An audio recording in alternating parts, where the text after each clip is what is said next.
ഇതൊന്ന് ശ്രദ്ധിച്ചേക്കുക.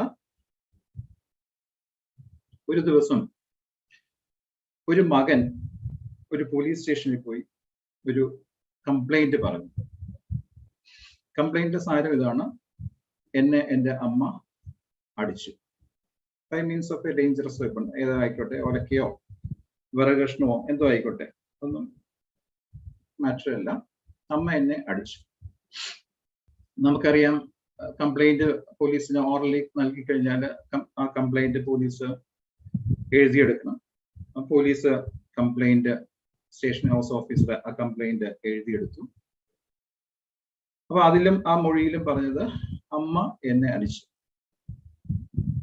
കംപ്ലൈന്റ് വായിച്ചു കേൾപ്പിച്ചു, സൈൻ ചെയ്തതൊക്കെ സെക്ഷൻ 154 CRPC പറയുന്ന ആ പ്രൊസീജിയർ എല്ലാം കംപ്ലൈന്റ് ചെയ്തു.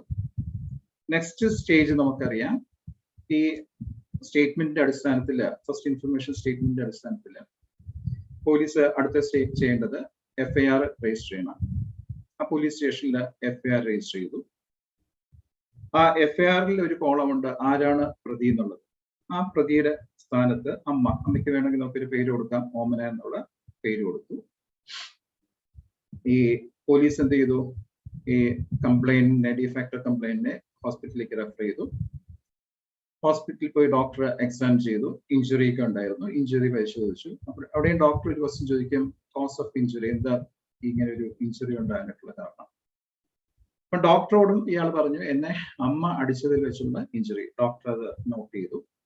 ഓക്കെ, നെക്സ്റ്റ് പിന്നെ ഇൻവെസ്റ്റിഗേഷൻ ആണ്. ഇൻവെസ്റ്റിഗേഷൻ സ്റ്റാർട്ട് ചെയ്തു. നല്ലൊരു പോലീസ് ഓഫീസർ ആയിരുന്നു, മിടുക്കനായിട്ടുള്ള ഒരു പോലീസ് ഓഫീസർ ആയിരുന്നു അത് ഇൻവെസ്റ്റിഗേഷൻ നടത്തിയത്. ഇൻവെസ്റ്റിഗേഷൻ നടത്തി ലാസ്റ്റ്ലി ഇൻവെസ്റ്റിഗേഷൻ അവസാനിക്കുമ്പോൾ നമുക്കറിയാം, നമ്മൾ ഓമന പേര് വിളിക്കുന്നത് ചാർജ് ഷീറ്റ്, കുറ്റപത്രം അഥവാ ഫൈനൽ റിപ്പോർട്ട് 173(2) പ്രകാരമുള്ള ഒരു റിപ്പോർട്ട്. അതിൽ 173(2) നോക്കുകയാണെങ്കിൽ ഈ ഒരു പേരൊന്നും നമുക്ക് കാണാൻ സാധിക്കില്ല. അത് കാണാൻ സാധിക്കുന്ന പേരെന്ന് പറയുന്നത് പോലീസ് റിപ്പോർട്ടാണ്. പോട്ടെ, അത് ഗവൺമെന്റ് ഗസറ്റ് നോട്ടിഫിക്കേഷനിലൂടെ ഏത് പേര് വേണം കൊടുക്കാൻ അതിൽ പറയുന്നുണ്ട്. അതിലൊന്നും കാര്യമല്ല, പോട്ടെ. അവസാനം ഈ കുറ്റപത്രം കോടതിയിലേക്ക് പോലീസ് നൽകി. കേസ് ട്രയൽ സ്റ്റാർട്ട് ചെയ്തു. വേറെ വിറ്റ്നസ് ഒന്നുമില്ല, ഇയാൾ മാത്രമാണ് ഇതിലെ വിറ്റ്നസ്. ബാക്കി പോലീസ് ഓഫീസേഴ്സ് മറ്റേ അതൊക്കെയുണ്ട്. ഈ ഐ വിറ്റ്നസ്, സംഭവം കണ്ടതായിട്ടുള്ള വിറ്റ്നസ് ഒന്നുമില്ല, ഇയാൾ മാത്രമേ ഉള്ളൂ. ഡിഫാക്ടോ കംപ്ലൈന്റ് മാത്രമേ. ട്രയൽ സ്റ്റാർട്ട് ചെയ്തു. ഇയാള് വിറ്റ്നസ് ബോക്സ് നിൽക്കുകയാണ്. പ്രോസിക്യൂട്ടർ ചോദിക്കുന്നു, നിങ്ങൾ ആരെങ്കിലും തല്ലിയിട്ടുണ്ടോ? അതെ, തല്ലിയിട്ടുണ്ട്. എവിടെ വെച്ച? പറഞ്ഞു. എന്തൊക്കെ ഇഞ്ചുറിയാ പറഞ്ഞു.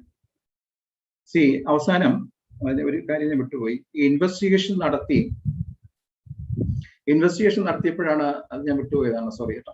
ഇൻവെസ്റ്റിഗേഷൻ നടത്തിയപ്പോഴാണ് പോലീസ് ഓഫീസർക്ക് മനസ്സിലായത് തല്ല് കിട്ടി എന്നുള്ളൊരു സംഭവം ഫാക്റ്റ് ആണ്, അത് നടന്ന സംഭവമാണ്. ബട്ട് തല്ലിയ ആള് അമ്മയല്ല, പകരം അച്ഛനായിരുന്നു തല്ലിയത്. അച്ഛനാണ് തല്ലിയത്. പോലീസ് ഇൻവെസ്റ്റിഗേഷന്റെ ഇടയ്ക്ക് കോടതിയിലേക്ക് റിപ്പോർട്ടൊക്കെ നൽകി. പ്രതിയെ സ്ഥാനത്ത് നിന്ന് മാറ്റിയിട്ട് പുതിയ അച്ഛനെ പ്രതിസ്ഥാനത്തേക്ക് ചേർത്തു. ലാസ്റ്റ്ലി ആണ് ഈ ഒരു ഫൈനൽ പോലീസ് റിപ്പോർട്ട് കോടതിയിലേക്ക് നൽകിയത്. അതില് പ്രതിസ്ഥാനത്ത് അച്ഛനാണ്. ഓക്കെ, ട്രയൽ സ്റ്റാർട്ട് ചെയ്തു. പ്രതി കൂട്ടുനിൽപ്പുണ്ട്. കൂട്ടുനിൽക്കുന്നത് അച്ഛനാണ്. പ്രോസിക്യൂട്ടർ ഇയാളത്ത് ചോദിക്കുന്നു, നിങ്ങളെ തല്ലിയിട്ടുണ്ടോ? തല്ലിയിട്ടുണ്ട്. എവിടെ വെച്ചാൽ തല്ലിയത്? ഇന്ന സ്ഥലത്ത് വെച്ചാൽ, വീട്ടിൽ വെച്ചാൽ തല്ലിയത്? എന്തൊക്കെ ഇഞ്ചുറി ഉണ്ട് എന്നൊക്കെ പറഞ്ഞു. ആരാ തല്ലിയെന്ന് ചോദിച്ചു. അന്നേരം അദ്ദേഹം പറഞ്ഞു, എന്നെ തല്ലിയത് എൻ്റെ അച്ഛനാണ്. ആ ഐഡന്റിഫൈ ചെയ്തു. കൂട്ടുനിൽക്കുന്ന അച്ഛനാണ് എന്നെ തല്ലിയത്. ഇതാണ് കേസിന്റെ ഫാക്ട്. FISല് പ്രതി അമ്മയായിരുന്നു, FIRല് പ്രതി അമ്മയായിരുന്നു. ഡോക്ടർക്ക് നൽകിയ ഓൺ സർട്ടിഫിക്കറ്റിലെ കോസ് ഓഫ് ഇഞ്ചുറി ചോദിച്ചപ്പോൾ ഡോക്ടറോട് പറഞ്ഞതും അമ്മയായിരുന്നു തല്ലിയത്. പ്രോസിക്യൂട്ടർ ഈ ഫസ്റ്റ് ഇൻഫർമേഷൻ സ്റ്റേറ്റ്മെന്റ് മാർക്ക് ചെയ്തിട്ടുണ്ട്. ആ കേസിൽ FIR മാർക്ക് ചെയ്തിട്ടുണ്ട്. ഡോക്ടറിനെ എക്സാമിൻ ചെയ്ത ഓൺ സർട്ടിഫിക്കറ്റും മാർക്ക് ചെയ്തിട്ടുണ്ട്. ഈ 3 മെറ്റീരിയൽ ഡോക്യുമെന്റ്സ് കോടതിയുടെ മുന്നിലുണ്ട്. പക്ഷേ ഡിഫാക്ടോ കംപ്ലൈന്റിന്റെ അടി കിട്ടിയ ഇഞ്ചേർഡ് എന്ന കോടതിയിൽ നൽകിയ മൊഴി എന്ന് പറയുന്നത് എന്നെ തല്ലിയത് അച്ഛനായിരുന്നു. അയാളുടെ ആ ഫസ്റ്റ് ഇൻഫർമേഷൻ സ്റ്റേറ്റ്മെന്റിന് എതിരായിട്ടാണ് കോടതിയിൽ മൊഴി നൽകിയത്. പ്ലീസ്. ഏകദേശം 532 ആൾക്കാരുണ്ട്. ഒരു 4 പേര് സേവനം എനിക്ക് ആവശ്യമുണ്ട്. ഇത് റീസൺ പറയണ്ട, എനിക്കൊരു കോൺഫിഡൻസിന് വേണ്ടിയിട്ടാണ്. അതുകൊണ്ടാണ് ഞാൻ ഫസ്റ്റ് ഈ ഒരു പ്രോബ്ലം എടുത്തിട്ടത്. ഈ ഒരു കേസിൽ പ്രതിയെ കൺവിക്ട് ചെയ്യാൻ സാധിക്കും എന്ന് എത്ര പേർ, എല്ലാവരും പറയേണ്ട ആവശ്യമില്ല, ഒരു 2 പേര് കൺവിക്ട് ചെയ്യാൻ സാധിക്കും എന്ന ഒപ്പീനിയൻ ഉള്ള ഒരു 2 പേരൊന്ന് അൺമ്യൂട്ട് ചെയ്തിട്ടൊന്ന് പറയാമോ? ഒരുപാട് പേരുണ്ടായിരിക്കാം. 2 പേര്. റീസൺ പറയേണ്ട ആവശ്യമില്ല, ഞാൻ റീസൺ ചോദിക്കുകയും. ഹാൻഡ് റൈസ് ചെയ്താൽ മതി. ഹാൻഡ് റൈസ് ചെയ്താൽ മതി. ഞാൻ മതി. 2 പേര്. Conviction is possible. കൺവിക്ട് ചെയ്യാൻ സാധിക്കും. ആണോ? കൺവിക്ട് ചെയ്യാൻ സാധിക്കും. ഓക്കെ, ഒന്നായി. ഒരാളും കൂടെ മതി. അഡ്വക്കേറ്റ് അജയ്. മതി. ചെറിയൊരു ഡിസ്റ്റർബൻസ് വരുന്നു. ഓക്കെ, മ്യൂട്ട് ചെയ്തോളൂ. Thank you. ഓക്കെ, ഇനി ഇത് കൺവിക്ഷൻ പോസിബിൾ അല്ല. ഒരു കാരണവശാലും പ്രതിയെ കൺവിക്ട് ചെയ്യാൻ സാധിക്കില്ല. പ്രതിയെ വെറുതെ വിടേണ്ടി വരും, അക്വിറ്റ് ചെയ്യേണ്ടി വരും എന്ന് ഒരു കാഴ്ചപ്പാടുള്ള ഒരു 2 പേര്, ഒരുപാട് പേരുണ്ടായിരിക്കാം. 2 പേരും കൂടെ ഒന്ന് കൈവക്കാം.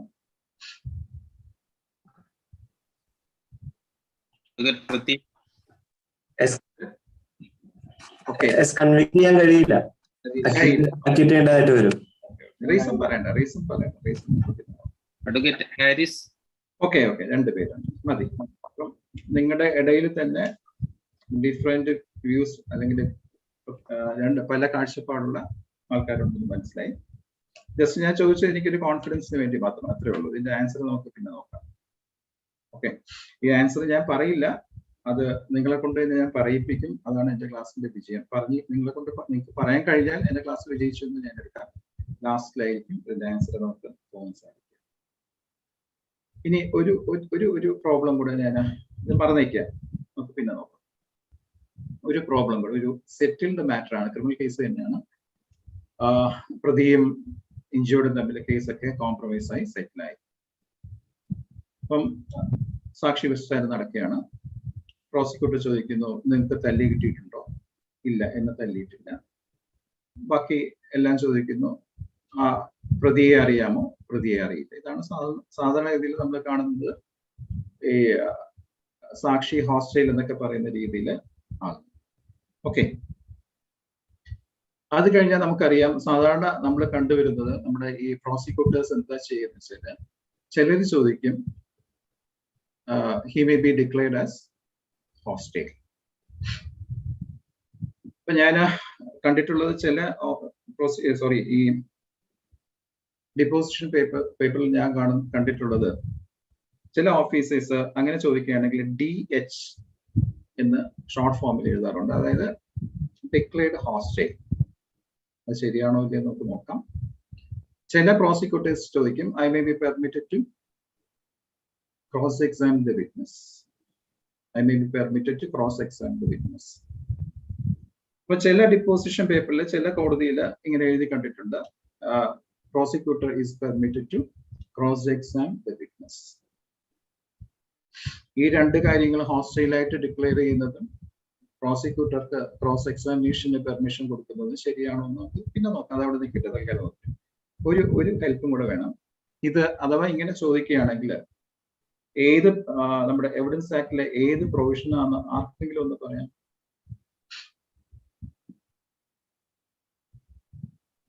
ആരെങ്കിലും പറഞ്ഞാൽ മതി. ജസ്റ്റ് ഓഡിബിൾ അല്ലേ? ഞാൻ പറയുന്നത് കേൾക്കല്ലോ അല്ലേ? ഓക്കെ, ആരെങ്കിലും ഒന്ന് പറയാമോ? ഏതാ ആ സെക്ഷൻ? ഓക്കെ, പറഞ്ഞോളൂ. ഏതാ സെക്ഷൻ? ഏത് സെക്ഷൻ പ്രകാരം ഇങ്ങനെ ഹോസ്റ്റൈൽ ആക്കാൻ ഡിക്ലെയർ ചെയ്യാൻ? 154 അല്ലേ?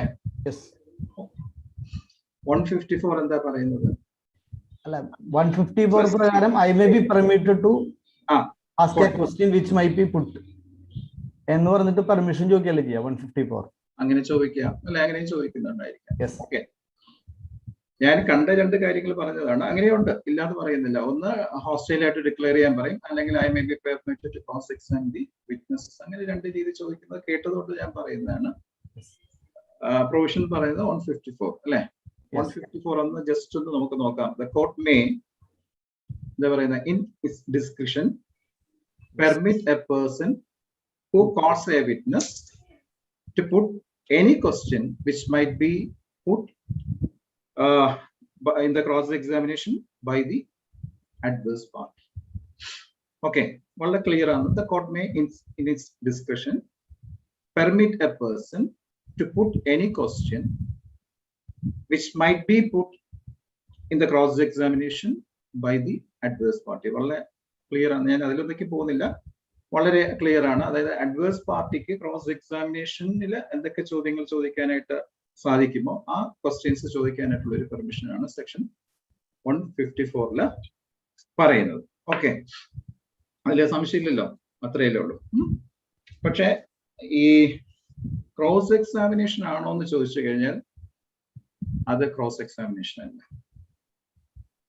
കാര്യം, ഒരു സാക്ഷിനെ വിളിക്കുന്ന ഒരു പാർട്ടിക്ക്, സപ്പോസ് ഇവിടെ സാക്ഷി വിളിച്ചത് പ്രോസിക്യൂട്ടർ ആണ്, ആരാണോ സാക്ഷി വിളിക്കുന്നത് ആ പാർട്ടിക്ക് ഒരിക്കലും ക്രോസ് എക്സാമിനേഷൻ സാധിക്കില്ല. അദ്ദേഹത്തിന് സാധിക്കുന്നത് എക്സാമിനേഷൻ ഇൻ ചീഫ്, പിന്നെ റീ എക്സാമിനേഷൻ. ഈ രണ്ട് എക്സാമിനേഷൻ അല്ലാതെ ക്രോസ് എക്സാമിനേഷൻ സാധിക്കില്ല.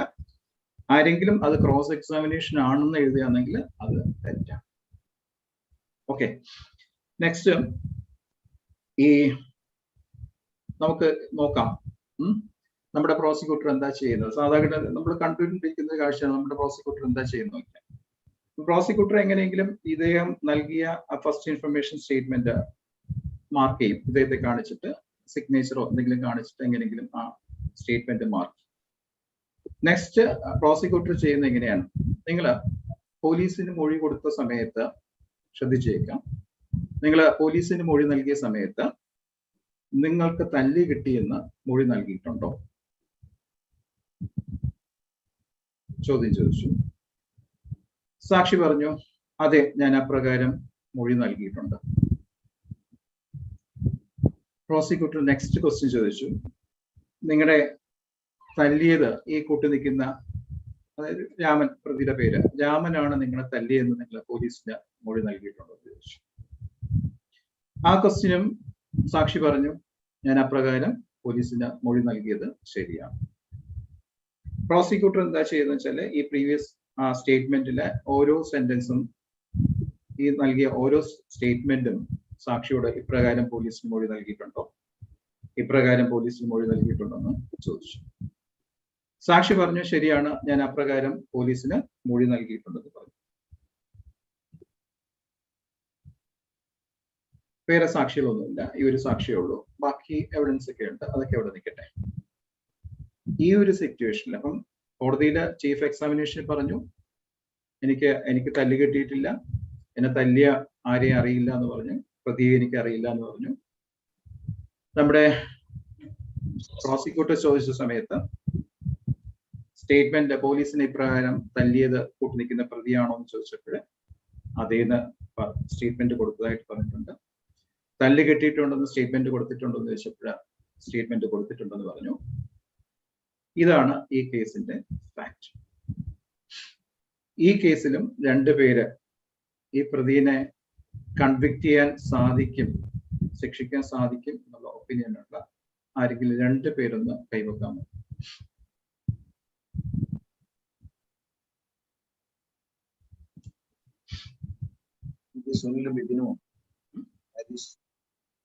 രണ്ടുപേർ ആര്?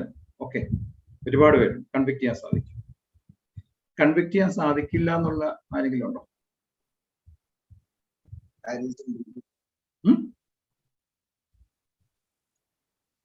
ഉണ്ടോ? ഷിബു ഉണ്ട്, അല്ലെന്നോ? ഓക്കെ, നേരത്തെ ആരോ പറഞ്ഞു അദ്ദേഹത്തിന് എന്താണ് നമ്മുടെ 154 പ്രകാരം പെർമിഷൻ കൊടുക്കാം, ക്രോസ് എക്സാമിനേഷനിൽ എന്തൊക്കെ ചോദിക്കാൻ സാധിക്കുന്നത് ആ ക്വസ്റ്റ്യൻസ് ചോദിക്കാൻ പെർമിഷൻ കൊടുക്കാം. ഇടയ്ക്ക് കയറി ഞാനൊന്ന് പറഞ്ഞോട്ടെ. ക്രോസ് എക്സാമിനേഷനിൽ എന്തൊക്കെയാ ചോദിക്കാൻ സാധിക്കാന്ന് വെച്ചാൽ അതിന് നമ്മുടെ എവിഡൻസ് ആക്ടില് വ്യക്തമായിട്ട് പറയുന്നുണ്ട്. സെക്ഷൻ 143 പറയുന്നുണ്ട്.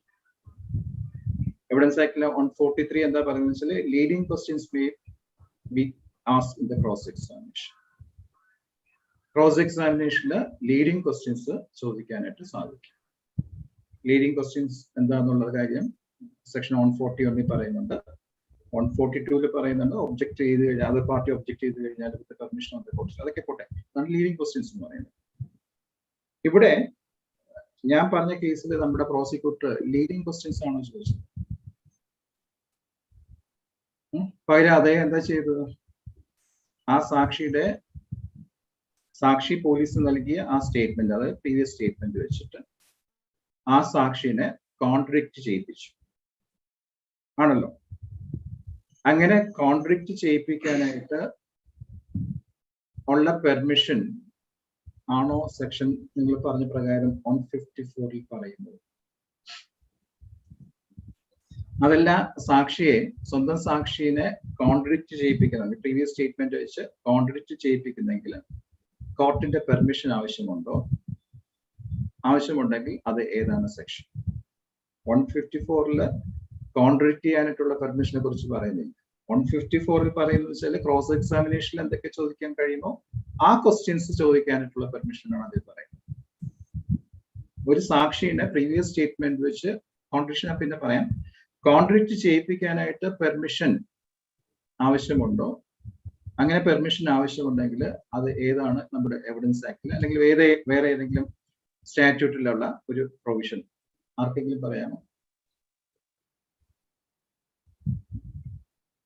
ഒരു കാര്യം ഉറപ്പ് പറയാം, നമ്മൾ ഏത് ഡിപ്പോസിഷൻ പേപ്പർ എടുത്ത് ചോദിച്ചാലും അവിടെ എഴുതുന്ന സെക്ഷൻ എന്ന് പറയുന്നത് 154 ആണ്. ഓക്കെ, അത് കറക്റ്റ് അല്ല. കാര്യം കോൺട്രഡിക്റ്റ് ചെയ്യിപ്പിക്കുന്നെങ്കിൽ 154 പെർമിഷൻ അല്ല ചോദിക്കുന്നത്, വേറെ ഒരു സെക്ഷൻ ഉണ്ട്. ആ സെക്ഷൻ പ്രകാരം പെർമിഷൻ ചോദിച്ചിരിക്കും. ആർക്കെങ്കിലും പറയാമോ? 162 ഏത്? CRPC കറക്റ്റ് ആണ്. എവിഡൻസ് ആക്ടിലോ? കറക്റ്റ് ആണ്, എവിഡൻസ് ആക്ടിലുണ്ട്. ആർക്കെങ്കിലും പറയാമോ? എവിഡൻസ് 145 ആണ്. 145 ആണ്. ആണോ? ബിബിൻ പറഞ്ഞോളൂ. അതിനകത്ത് ഞാൻ പറയൂ. നമ്മള് പറയുന്നതിനേക്കാളും ഉപരി 155 അല്ലേ? ഞാൻ ചോദിച്ചത് ജസ്റ്റ് ഈ ഒരു എനിക്ക് പ്രൊവിഷൻ പറയുന്നതിനേക്കാളും ഉപരിയായിട്ട് അല്ല ഞാൻ അതിന്റെ ഒരു അല്ലാതൊരു കാര്യം പറയുന്നത്, കാര്യം എന്ന് പറയുന്ന ഇതിനകത്ത് ഒരാൾ ഈ പറയുന്ന ഒരു കൊറോബറേഷനും കോൺട്രഡിക്ഷനായിട്ട് ബന്ധപ്പെട്ട് ഒരു കാര്യം പറയുമ്പോൾ, ഒരാൾ ഒരു സാക്ഷി വന്ന് മൊഴി പറയുമ്പോൾ അതിനകത്തൊരു ഡിഫറൻഷിയേഷൻ ഓഫ് ഒപ്പീനിയൻ ഈ പറയുന്ന സമയത്ത് പ്രോസിക്യൂട്ടർ ചോദിക്കുകയാണ്, അതിനകത്ത് നിങ്ങൾ ഈ പറയുന്ന പോലെ കൃത്യമായി നേരത്തെ മൊഴി കൊടുത്തിരുന്നു, ആ മൊഴി കൊടുത്തിരുന്നതിനകത്ത് നിങ്ങൾ ഇപ്പൊ കൃത്യമായി പറയുന്നതല്ല, അല്ലാതെ നിങ്ങൾ കളവായ മൊഴി പറയുകയാണെന്ന് പറയുന്നു എന്ന ഒരു കോൺട്രഡിക്ഷൻ അവര് പ്രോസിക്യൂട്ടർ പറയുന്നുണ്ട്. അത് ഞാൻ മനസ്സിലാക്കുന്നത് അതിനകത്ത് ഒരു കോമ്പൻസേഷൻ, ഗവൺമെന്റിന്റെ ഭാഗത്ത് നിന്നൊരു കോമ്പൻസേഷൻ കൊടുക്കാതിരിക്കാൻ വേണ്ടി. ഓക്കെ, നമുക്ക് 155 അല്ലേ സാർ? കറക്റ്റ് ആണ്, 155 ആണ്. ഞാൻ 155, 162 ഒക്കെ ഡീറ്റെയിൽ ആയിട്ട് ഞാൻ പിന്നെ പറയാം. ജസ്റ്റ് ഒന്ന് ഞാൻ ചോദിച്ചത് മാത്രമേ ഉള്ളൂ. എനിക്കൊരു കോൺഫിഡൻസ് കിട്ടാൻ വേണ്ടിയിട്ട്, ക്ലാസ് എടുക്കുമ്പോഴാണ് ഒരു കോൺഫിഡൻസ് കിട്ടാൻ വേണ്ടിയിട്ട് മാത്രം ജസ്റ്റ് ഒന്ന് ചോദിച്ചത് മാത്രമേ ഉള്ളൂ, വേറെ കാര്യമൊന്നുമില്ല. ഓക്കെ, ഈ രണ്ട് പ്രോബ്ലംസ് മനസ്സിലിരിക്കട്ടെ. തൽക്കാലം പറഞ്ഞേക്കുക, അത് ചിന്തിച്ചിരുന്നു കഴിഞ്ഞാൽ ബാക്കി പറയുന്ന കാര്യങ്ങളും മനസ്സിലാവില്ല. അതുകൊണ്ട് നമുക്ക് ഞാൻ ഒന്നുകൂടെ പിന്നെ അത് റിമൈൻഡ് ചെയ്യിപ്പിക്കാം. തൽക്കാലം അത് മനസ്സിൽ നിന്ന് വിട്ടേക്ക്, ആലോചിച്ചിരിക്കേണ്ട യാതൊരു ആവശ്യമില്ല. സാധാരണ ഇതിൽ അവസാനം ഇതിന്റെ ആൻസർ എന്നോട് ചോദിക്കാറുണ്ട്. ഇന്ന് അത് വേണ്ട, നമുക്ക് കംപ്ലീറ്റ് ക്ലാസ് കഴിഞ്ഞ ശേഷം നിങ്ങളെ കൊണ്ട് ഞാൻ അതിന്റെ ആൻസർ പറയിപ്പിച്ചു. ഓക്കെ, ഇനി ഞാൻ എവിടെയോ വായിക്കുകയോ അല്ലെങ്കിൽ എവിടെയോ കേട്ടൊരു സംഭവമാണ്. ക്രിമിനൽ കേസിലാണ് ഡോക്ടേഴ്സ് മൊഴി നൽകുന്ന സമയത്ത് ഡോക്ടർ ആ വൂണ്ട് സർട്ടിഫിക്കറ്റിലെ ഇഞ്ചുറീസ് കോടതിയിൽ വായിക്കണം. ഡോക്ടർ കോടതിയിലെ മൊഴി നൽകുന്ന സമയത്ത് ആ വൂണ്ട് സർട്ടിഫിക്കറ്റിലെ ഇഞ്ചുറീസ് അല്ലെങ്കിൽ വൂണ്ട് സർട്ടിഫിക്കറ്റിലെ കണ്ടന്റ്സ്, വൂണ്ട് സർട്ടിഫിക്കറ്റ് എന്തൊക്കെയാണോ എഴുതിയിരിക്കുന്നത് അത് ഡോക്ടർ കോടതിയിൽ വായിക്കണം എന്ന് ഞാൻ എവിടെയോ ആരോ പറയുന്നതോ എവിടെയോ വായിച്ച സംഭവമാണ്, ചെറിയ ഓർമ്മയെന്ന് പറയാം. ഇത് ഒരു എക്സ്റ്റെന്റ് വരെ ശരിയാണ്, അതവിടെ നിൽക്കട്ടെ. അത് ഏത് എക്സ്റ്റെന്റ് വരെ ശരിയെന്ന് നമുക്ക് നോക്കാം. പിന്നെ സാധാരണഗതിയിൽ എല്ലാ കോടതിയിലും എല്ലാ സ്റ്റേഷനിലും ഞാൻ ഇരുന്നപ്പോൾ ഞാൻ ഏത് കോടതിയിലും കണ്ട ഒരു സംഭവമാണ്, ഒരു സാക്ഷിനെ കൂട്ടിക്കേറ്റിയിട്ട് ഒരു ഡോക്യുമെന്റ് എടുത്ത് കയ്യിലേക്ക് കൊടുക്കും. ചീഫ് എക്സാമിനേഷൻ എടുക്കുന്ന ചീഫ് എക്സാമിനർ ആണെങ്കിൽ പോലും ഒരു ഡോക്യുമെന്റ് എടുത്ത് സാക്ഷിയുടെ കയ്യിലേക്ക് കൊടുക്കും. എന്നിട്ട് സാക്ഷിയോട് പറയും അതില് എഴുതിയിരിക്കുന്നത് എന്താണ്. സാക്ഷി അത് ചീഫ് എക്സാമിനേഷൻ ആണ്, സാക്ഷി അത് വായിക്കും. പിന്നെ കോടതിയോട് പറയും ദാറ്റ് മേ ബി റെക്കോർഡഡ്. ഇനി അടുത്ത നെക്സ്റ്റ് സെന്റൻസ് എന്താ എഴുതിയിരിക്കുന്നത് അത് സാക്ഷി വായിക്കും, കോടതിയോട് പറയും അതും റെക്കോർഡ് ചെയ്യാൻ പറയും. അല്ലെങ്കിൽ ക്രോസ് എക്സാമിനർ ആണെങ്കിൽ നോക്കാം. ക്രോസ് എക്സാമിനർ എന്താണെന്ന് വെച്ചാൽ ക്രോസ് എക്സാമിനേഷൻ സമയത്ത് ഒരു നമ്മൾ സാധാരണ കാണുന്ന കാഴ്ചയാണ്, നമുക്ക് എല്ലാം അറിയാന്നുള്ള കാഴ്ചയാണ്. ആ ഒരു ഡോക്യുമെന്റ് എടുത്ത് സാക്ഷിയുടെ ക്രോസ് എക്സാമിനേഷൻ സമയത്ത് സാക്ഷിയുടെ കൈവശം കൊടുക്കും. കാണുന്ന കാഴ്ച എന്ന് പറയുന്നത് സാധാരണ ഇതിലെ ക്രോസ് എക്സാമിനർ ഒരു ഡോക്യുമെന്റ് സാക്ഷിയുടെ കയ്യിൽ കൊടുക്കുമ്പോൾ ഞാൻ കണ്ട കാഴ്ചയാണ്, സാക്ഷിക്ക് അത് സ്വീകരിക്കാനായിട്ട്, സാക്ഷി അത് പിടിക്കാനായിട്ട് കുറച്ച് ഒരു പേടി പോലെ കാണിച്ച് അത് പിടിക്കാറില്ല, ആ ഡോക്യുമെന്റ് വാങ്ങാറില്ല. അപ്പം നമ്മുടെ ക്രോസ് എക്സാമിനറോടൊന്നും ചോദിക്കാറുണ്ട് എന്താ വാങ്ങിയ, എന്താ കൈവച്ചാൽ അത് നിങ്ങൾ കടിക്കൂ, അങ്ങനെ ഒരു ക്വസ്റ്റ്യൻ ചോദിക്കാറ്. അപ്പൊ അങ്ങനെ എന്തെങ്കിലുമൊക്കെ കളിയാക്കിയോ എന്തെങ്കിലും പറഞ്ഞിട്ട് ആ സാക്ഷിയെ കൊണ്ട് ഡോക്യുമെന്റ് പിടിപ്പിക്കും. ഫസ്റ്റ് ഡോക്യുമെന്റ് സാക്ഷിയുടെ കയ്യിലേക്ക് കൊടുത്തു. എന്നിട്ട് പറയും ആ ഡോക്യുമെന്റില് എന്താ ഫസ്റ്റ് സെന്റൻസ് എന്താ ഒന്ന് വായിക്കും. അപ്പൊ സാക്ഷി ഓപ്പോസിറ്റ് കൗൺസിലാണ് ചോദിക്കുന്നത്, സാക്ഷിക്ക് ഒരു പേടി, ഇത് ഞാൻ വായിച്ചു കഴിഞ്ഞാൽ എന്റെ കേസിൽ എന്തെങ്കിലും ബാധിക്കുമോ, സാക്ഷി ഇങ്ങനെ മടിക്കും. അപ്പോഴും അദ്ദേഹം ചോദിക്കും എന്താ നിനക്ക് വായിക്കാൻ അറിയില്ലേ, മലയാളമല്ലേ എഴുതിക്കുന്നത്, വായിക്കുക അത് എന്താ നിനക്ക് കാണാൻ പറ്റുന്നില്ലേ, കണ്ണട എടുത്തില്ല, ഒരു കാര്യം ചെയ്യാം ഞാൻ എന്റെ കണ്ണട തരാം എന്ന് പറഞ്ഞിട്ട് ഈ അദ്ദേഹം തന്നെ കൗൺസിൽ എന്നെ കണ്ണടയൊക്കെ എടുത്ത് കൊടുക്കുന്നത്. ആ സമയത്ത് ഞാൻ സാധാരണ ചെയ്യുന്ന വെച്ചാൽ എന്റെ കണ്ണട എടുത്ത് ഞാൻ പതുക്കെ മാറ്റി വയ്ക്കും. ഇനിയിപ്പം അത് സ്യൂട്ടബിൾ അല്ല, ഇവിടെ ഒരു കണ്ണട ഉണ്ട്, അത് ചോദിച്ചു കഴിഞ്ഞാൽ തമാശക്ക് ഞാൻ പതുക്കെ ആ കണ്ണട എടുത്ത് മാറ്റി. അത് സാധാരണ ഇതിൽ നമ്മൾ കാണുന്ന ഒരു കാഴ്ചയാണ്. ഡോക്യുമെന്റ് വായിപ്പിക്കും, വായിപ്പിച്ചിട്ട് കോടതിയോട് ദാറ്റ് മേ ബി റെക്കോർഡ്. അല്ലെങ്കിൽ ഇങ്ങനെ ചോദിക്കാം, ആ ഒരു ഡോക്യുമെന്റ് കൊടുത്തിട്ട് ചോദിക്കാം അതില് ഇപ്രകാരം ഒരു സെന്റൻസ് പറഞ്ഞിട്ട് ഈ ഒരു സ്റ്റേറ്റ്മെന്റ് ആ ഡോക്യുമെന്റിൽ ഇല്ലല്ലോ. ആ ഒരു അവസ്ഥ ആലോചിച്ച് നോക്കുക. ചിലപ്പോൾ ഒരു ലെങ്തി ആയിട്ടുള്ള ഡോക്യുമെന്റ് ആയിരിക്കും. ആ ഒരു സെന്റൻസ് അതിൽ ഉണ്ടോ ഇല്ലയോ എന്ന് കണ്ടുപിടിക്കാൻ വേണ്ടിയിട്ട് ഈ കോടതി സമയമെല്ലാം കഴിഞ്ഞിട്ട് സാക്ഷി ആ കൂട്ടിൽ നിന്നുകൊണ്ട് ആ ഡോക്യുമെന്റ് കംപ്ലീറ്റ് വായിക്കും. വായിച്ചിട്ട് പറയും ആ ഒരു ഈ പറയുന്ന പ്രകാരം ആ ഡോക്യുമെന്റിൽ എഴുതിയിട്ടില്ല. കോടതിയോട് ആവശ്യപ്പെടും റെക്കോർഡ് ചെയ്യാം. ഇപ്രകാരം ഡോക്യുമെന്റിൽ ഈ ഒരു സെന്റൻസ് ഇല്ല. ഇത് സാധാരണഗതിയിൽ ഞാൻ ഇരുന്നിട്ടുള്ള എല്ലാ കോടതിയിലും നടന്ന ഒരു എക്സ്പീരിയൻസ് ആണ്. ഇവിടെ ക്വസ്റ്റ്യൻ ഇതാണ്, ഇത് പെർമിസിബിൾ ആണ്. സാക്ഷിയെ കൊണ്ട് ഡോക്യുമെന്റ്സിലെ കണ്ടന്റ്സ് പറയിപ്പിക്കാൻ സാധിക്കും. ഇത് പെർമിസിബിൾ ആണോ എന്നതാണ് ക്വസ്റ്റ്യൻ. സാധാരണ എല്ലാ കോടതിയിലെയും സമയം വേസ്റ്റ് ആക്കി കൊണ്ട് നടക്കുന്ന ഒരു കാര്യമായതുകൊണ്ട് എനിക്ക് കോടതി വെച്ചത് പറയാൻ പറ്റാത്തത് കൊണ്ട് ഞാൻ ഈ ഒരു വേദി ഞാനത് യൂട്ടിലൈസ് ചെയ്യുന്നു. ക്ഷമിക്കുക. ഇത് പെർമിസിബിൾ ആണോ എന്നതാണ് ക്വസ്റ്റ്യൻ. ലോജിക്കലി പറയാനെങ്കിൽ ഒറ്റ ഞാൻ തിരിച്ചൊരു ക്വസ്റ്റ്യൻ ചോദിക്കാം. ഡോക്യുമെന്റ് കോടതിയുടെ മുന്നിലേക്ക് കൊണ്ട് ഒരുപക്ഷെ അത് മാർക്ക് ചെയ്ത ഡോക്യുമെന്റ് ആയിരിക്കാം, കോടതിയുടെ ബണ്ടിലുള്ള ഡോക്യുമെന്റ് ആയിരുന്നു. ഒറ്റ ലോജിക്കലി ഞാനൊരു ക്വസ്റ്റ്യൻ അങ്ങോട്ട് ചോദിക്കാം, എന്താ കോടതിക്ക് അത് വായിക്കാൻ അറിയില്ലേ? അല്ലെങ്കിൽ ചോദിക്കാം എന്താ കോടതിക്ക് അത് വായിക്കാൻ കണ്ടില്ലേ? ആൻസർ അവിടെ ഓക്കെയാണ്. പക്ഷെ ഇത് ഞാൻ ചോദിച്ച ചോദ്യമായിട്ട് നിങ്ങൾ അത് കൺവിൻസ്ഡ് ആകില്ല. അതുകൊണ്ട് നമുക്ക് നോക്കാം നിയമപ്രകാരം ഇത് പെർമിസിബിൾ ആണോ ക്വസ്റ്റ്യൻ. നിയമത്തില് ഇപ്രകാരം ഒരു ഡോക്യുമെന്റിലെ കണ്ടന്റ്സിനെ ഒരു സാക്ഷിയെ കൊണ്ട് പറയിപ്പിക്കാൻ, അല്ലെങ്കിൽ ഒരു സാക്ഷിക്ക് സ്വയം ഡോക്യുമെന്റിന്റെ കണ്ടന്റ്സ് സാക്ഷിക്ക് സ്വയം കോടതിയിൽ ഓറൽ എവിഡൻസ് നൽകാനായിട്ട് പെർമിസിബിൾ ആണോ എന്നുള്ളതാണ് നമുക്ക് നോക്കേണ്ടത്. ഞാനത് തീർച്ചയായിട്ടും നിങ്ങളെ കൺവിൻസ് ചെയ്യിപ്പിക്കാം പെർമിസിബിൾ ആണോ ഇല്ല എന്നുള്ളത്. എന്റെ ഒപ്പീനിയൻ അല്ല, നമ്മുടെ എവിഡൻസ് ആക്ട് പ്രകാരം അത് പെർമിസിബിൾ ആണോ ഇല്ലയോ എന്നുള്ള കാര്യം ഞാനത് കൺവിൻസ് ചെയ്യിപ്പിച്ചു.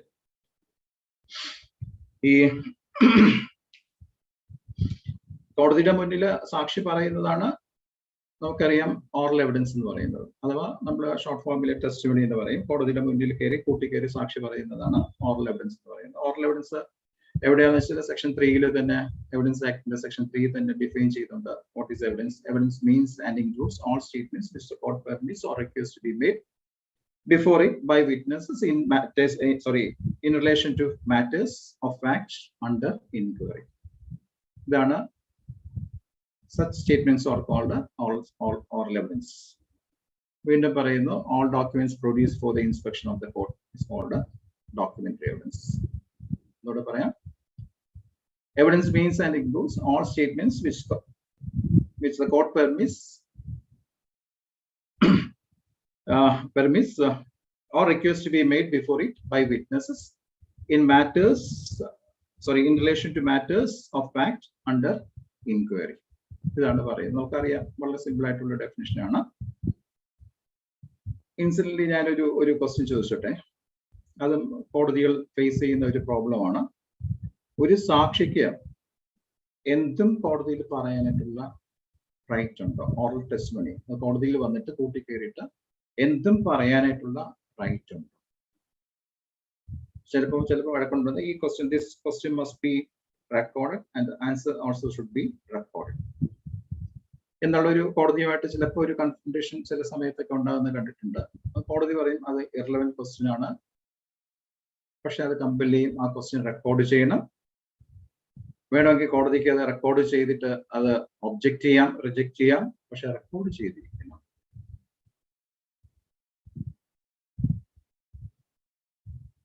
ശരിയാണോ?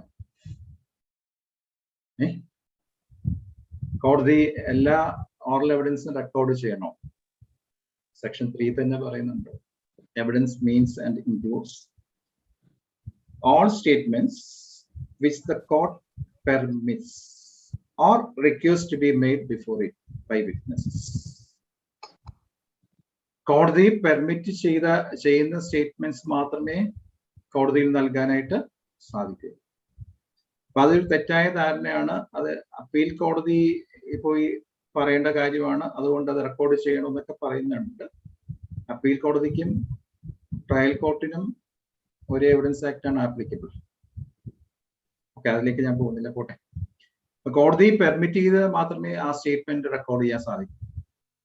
ചിലപ്പം ചില ക്വസ്റ്റ്യൻസ് ചോദിക്കും, ഒരു എന്താ പറയാ, എനിക്കുള്ള എക്സ്പീരിയൻസ് ആണ്, ഒരു എന്താ പറയാ, ഒരു അടിപിടി കേസാണ്. സാക്ഷി അടി കിട്ടിയവൻ കോടതിയിൽ പറയുന്നു, എന്നെ അടിച്ചു എന്നൊക്കെ പറയാം. ക്രോസ് എക്സാമിനർ ചോദിച്ച ക്വസ്റ്റ്യൻ ആണ്, രമണി എന്ന് പറയുന്നത് നിങ്ങളുടെ കുഞ്ഞമ്മയുടെ മോളാണ്. അടി കേസാണ്. രമണി എന്ന് പറയുന്നത് നിങ്ങളുടെ കുഞ്ഞമ്മയുടെ മോളാണ്. അതെ, എന്റെ കുഞ്ഞമ്മയുടെ മോളാണ്. ഈ രമണിയെയാണ് കഴിഞ്ഞ ആഴ്ച പോലീസ് ഇന്ത്യൻ ലോഡ് ചെയ്യുന്ന റെയ്ഡിൽ പിടിച്ചത്. കോടതി പതുക്കെ പേന താഴെ വെക്കും. അവിടെ തർക്കമായി ഈ ക്വസ്റ്റ്യൻ റെക്കോർഡ് ചെയ്തേ പറ്റൂ. അതും പെർമിസിബിൾ ആണോ? സെക്ഷൻ 3 എന്നൊക്കെ വളരെ എവിഡന്റ് ആണ്, ഇതൊക്കെ പെർമിസിബിൾ ആണോ ഒന്നുകൂടെ നോക്കാം. Evidence means and includes all statements which the court permits or requires to be made before it by witnesses in relation to matters of fact under inquiry. അപ്പൊ ആ കോടതിയുടെ മുന്നിലുള്ള എൻക്വയറിയിൽ ബന്ധപ്പെട്ട ഫാക്ട്സിന് ബന്ധപ്പെട്ട ക്വസ്റ്റ്യൻസ് മാത്രമേ പെർമിസിബിൾ ആയിട്ടുള്ളൂ. അപ്പൊ കുഞ്ഞമ്മയുടെ മോളെ റെഡി പിടിച്ചതും ഈ കേസുമായിട്ട് യാതൊരു ബന്ധവും, അതൊന്നും കോടതിക്ക് പെർമിറ്റ് ചെയ്യാനായിട്ട് സാധിക്കില്ല. ഓക്കെ, ഇനി ഞാൻ പറഞ്ഞു, ഇത് നമ്മുടെ എവിഡൻസ് ആക്ട് പ്രകാരം ഈ oral testimony with respect to contents of documents permissible ആണോ? എവിഡൻസ് ആക്ടില് വ്യക്തമായിട്ട് പറയുന്ന ഒരു സെക്ഷൻ ഉണ്ട്. ഓറൽ ടെസ്റ്റിമണി ഡോക്യുമെന്റിന്റെ കണ്ടന്റ്സിനെ സംബന്ധിച്ച ഓറൽ എവിഡൻസ് പെർമിസിബിൾ അല്ല എന്ന് പറയുന്ന ഒരു സെക്ഷൻ എവിഡൻസ് ആക്ടിൽ ഉണ്ട്. ആർക്കെങ്കിലും പറയാമോ അത് ഏതാ സെക്ഷൻ?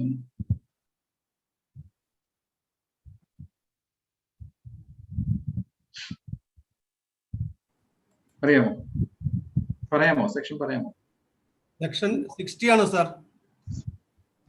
സോറി 92. Sorry 91 and 92. 91 ഒരു എക്സ്റ്റെന്റ് വരെ ശരിയാണ്. വളരെ വ്യക്തമായിട്ട് പറയുന്നുണ്ട് കണ്ടന്റ്സ് ഓഫ് ഡോക്യുമെന്റ്സ് സംബന്ധിച്ച് ഓറൽ എവിഡൻസ് പെർമിസിബിൾ അല്ല എന്ന് വളരെ വ്യക്തമായിട്ട് ഒരു സെക്ഷനിൽ പറയുന്നുണ്ട്. 61 സോറി അല്ല, ഒരു ക്ലൂ തരാം. ഒരു ചെറിയ ഒരു സെക്ഷനാണ്. 2 സെക്ഷൻസ് അതിലുള്ളൂ. ചാപ്റ്റർ 4 ആണ്. 2 സെക്ഷൻ അടങ്ങുന്ന ഒരു സെക്ഷനാണ് എവിഡൻസ് ആക്ടിൽ. വളരെ ചെറിയൊരു സെക്ഷൻ. 56 and 57. ചാപ്റ്റർ 4 സെക്ഷൻ 59 നമ്മൾ ശ്രദ്ധിക്കപ്പെടാതെ പോകുന്ന ഒരു സെക്ഷനാണ് സെക്ഷൻ 59. കാര്യം ഒരു ചെറിയൊരു സെന്റൻസേ ഉള്ളൂ. നമ്മൾ പലപ്പോഴും അത് വായിച്ചിട്ട് നമ്മളത് തള്ളിക്കളയുന്ന സെക്ഷനാണ് സെക്ഷൻ 59. എന്താ പറയുക? all facts except the contents of the documents or electronic records may be proved by all evidence. എന്നോട് പറയാം, all facts, ഈ ലോകത്തുള്ള ഏത് കാര്യവും ഏതൊഴികെ except the contents of documents or electronic records. ഡോക്യുമെന്റ്സിലെ ഇലക്ട്രോണിക് റെക്കോർഡ്സിലെ കണ്ടന്റ്സ് ഒഴികെ ഈ ലോകത്തുള്ള ഏത് കാര്യം വേണമെങ്കിലും may be proved by oral evidence. വ്യക്തമല്ലേ? ഓൾ ഫാക്ട്സ് ഏതൊഴികെ, ഡോക്യുമെന്റിലെ കണ്ടന്റ്സ് ഒഴികെ എന്ത് കാര്യം വേണമെങ്കിലും ഓറൽ എവിഡൻസിൽ പ്രൂവ് ചെയ്യാം. തിരിച്ചു പറയുകയാണെങ്കിൽ കണ്ടന്റ്സ് ഓഫ് ഡോക്യുമെന്റ്സ് പ്രൂവ് ചെയ്യാനായിട്ട് ഓറൽ എവിഡൻസ് പെർമിസിബിൾ അല്ല. ഇതാണ് സെക്ഷൻ 59. 59 മാത്രമല്ല, നമ്മുടെ എവിഡൻസ് ആക്ടിലെ പല സെക്ഷൻസിൽ ഇത് റിപ്പീറ്റഡ്ലി പറയുന്നുണ്ട്. വേറൊരു സെക്ഷൻ അഡ്മിഷനിൽ പറയുന്നതാണ്. അഡ്മിഷൻ നമുക്ക് എന്തെന്നറിയാം, ഈ ജൂനിയേഴ്സിന് വേണ്ടിയിട്ട് അല്ലെങ്കിൽ ലോ സ്റ്റുഡൻസിന് വേണ്ടിയിട്ട് ജസ്റ്റ് ഒന്ന് എക്സ്പ്ലെയിൻ ചെയ്യുന്നു. അഡ്മിഷൻ എന്ന് പറയാം, നമ്മൾ ഒരു പാർട്ടി, അത് പ്ലെയിന്റിഫ് കേസിലെ വാദി തെളിയിക്കാനായിട്ട് ആഗ്രഹിക്കുന്ന കാര്യം ഓപ്പോസിറ്റ് പാർട്ടി ഡിഫൻഡന്റ് അത് സമ്മതിച്ചു കഴിഞ്ഞാൽ അതിനെയാണ് അഡ്മിഷൻ എന്ന് പറയുന്നത്. ഈ അഡ്മിഷൻ റിലവന്റ് ആണ്. നിങ്ങൾ section 58 admitted fact need not be proved, അതുമായിട്ടൊരു കൺഫ്യൂസ്ഡ് ആവില്ലേ? അത് കൺഫ്യൂസ്ഡ് ആവാതിരിക്കുന്നുവെങ്കിൽ റിലവൻസിയെ കുറിച്ച് പറയാനുണ്ട്. റിലവൻസിയെ കുറിച്ച് ഇന്ന് പറഞ്ഞാൽ തീരില്ല, അതുകൊണ്ട് ഞാൻ പറയുന്നില്ല. പോട്ടെ, അത് അങ്ങനെ അഡ്മിറ്റ് ചെയ്ത് കഴിഞ്ഞാൽ അത് റിലവന്റ് ആണ്.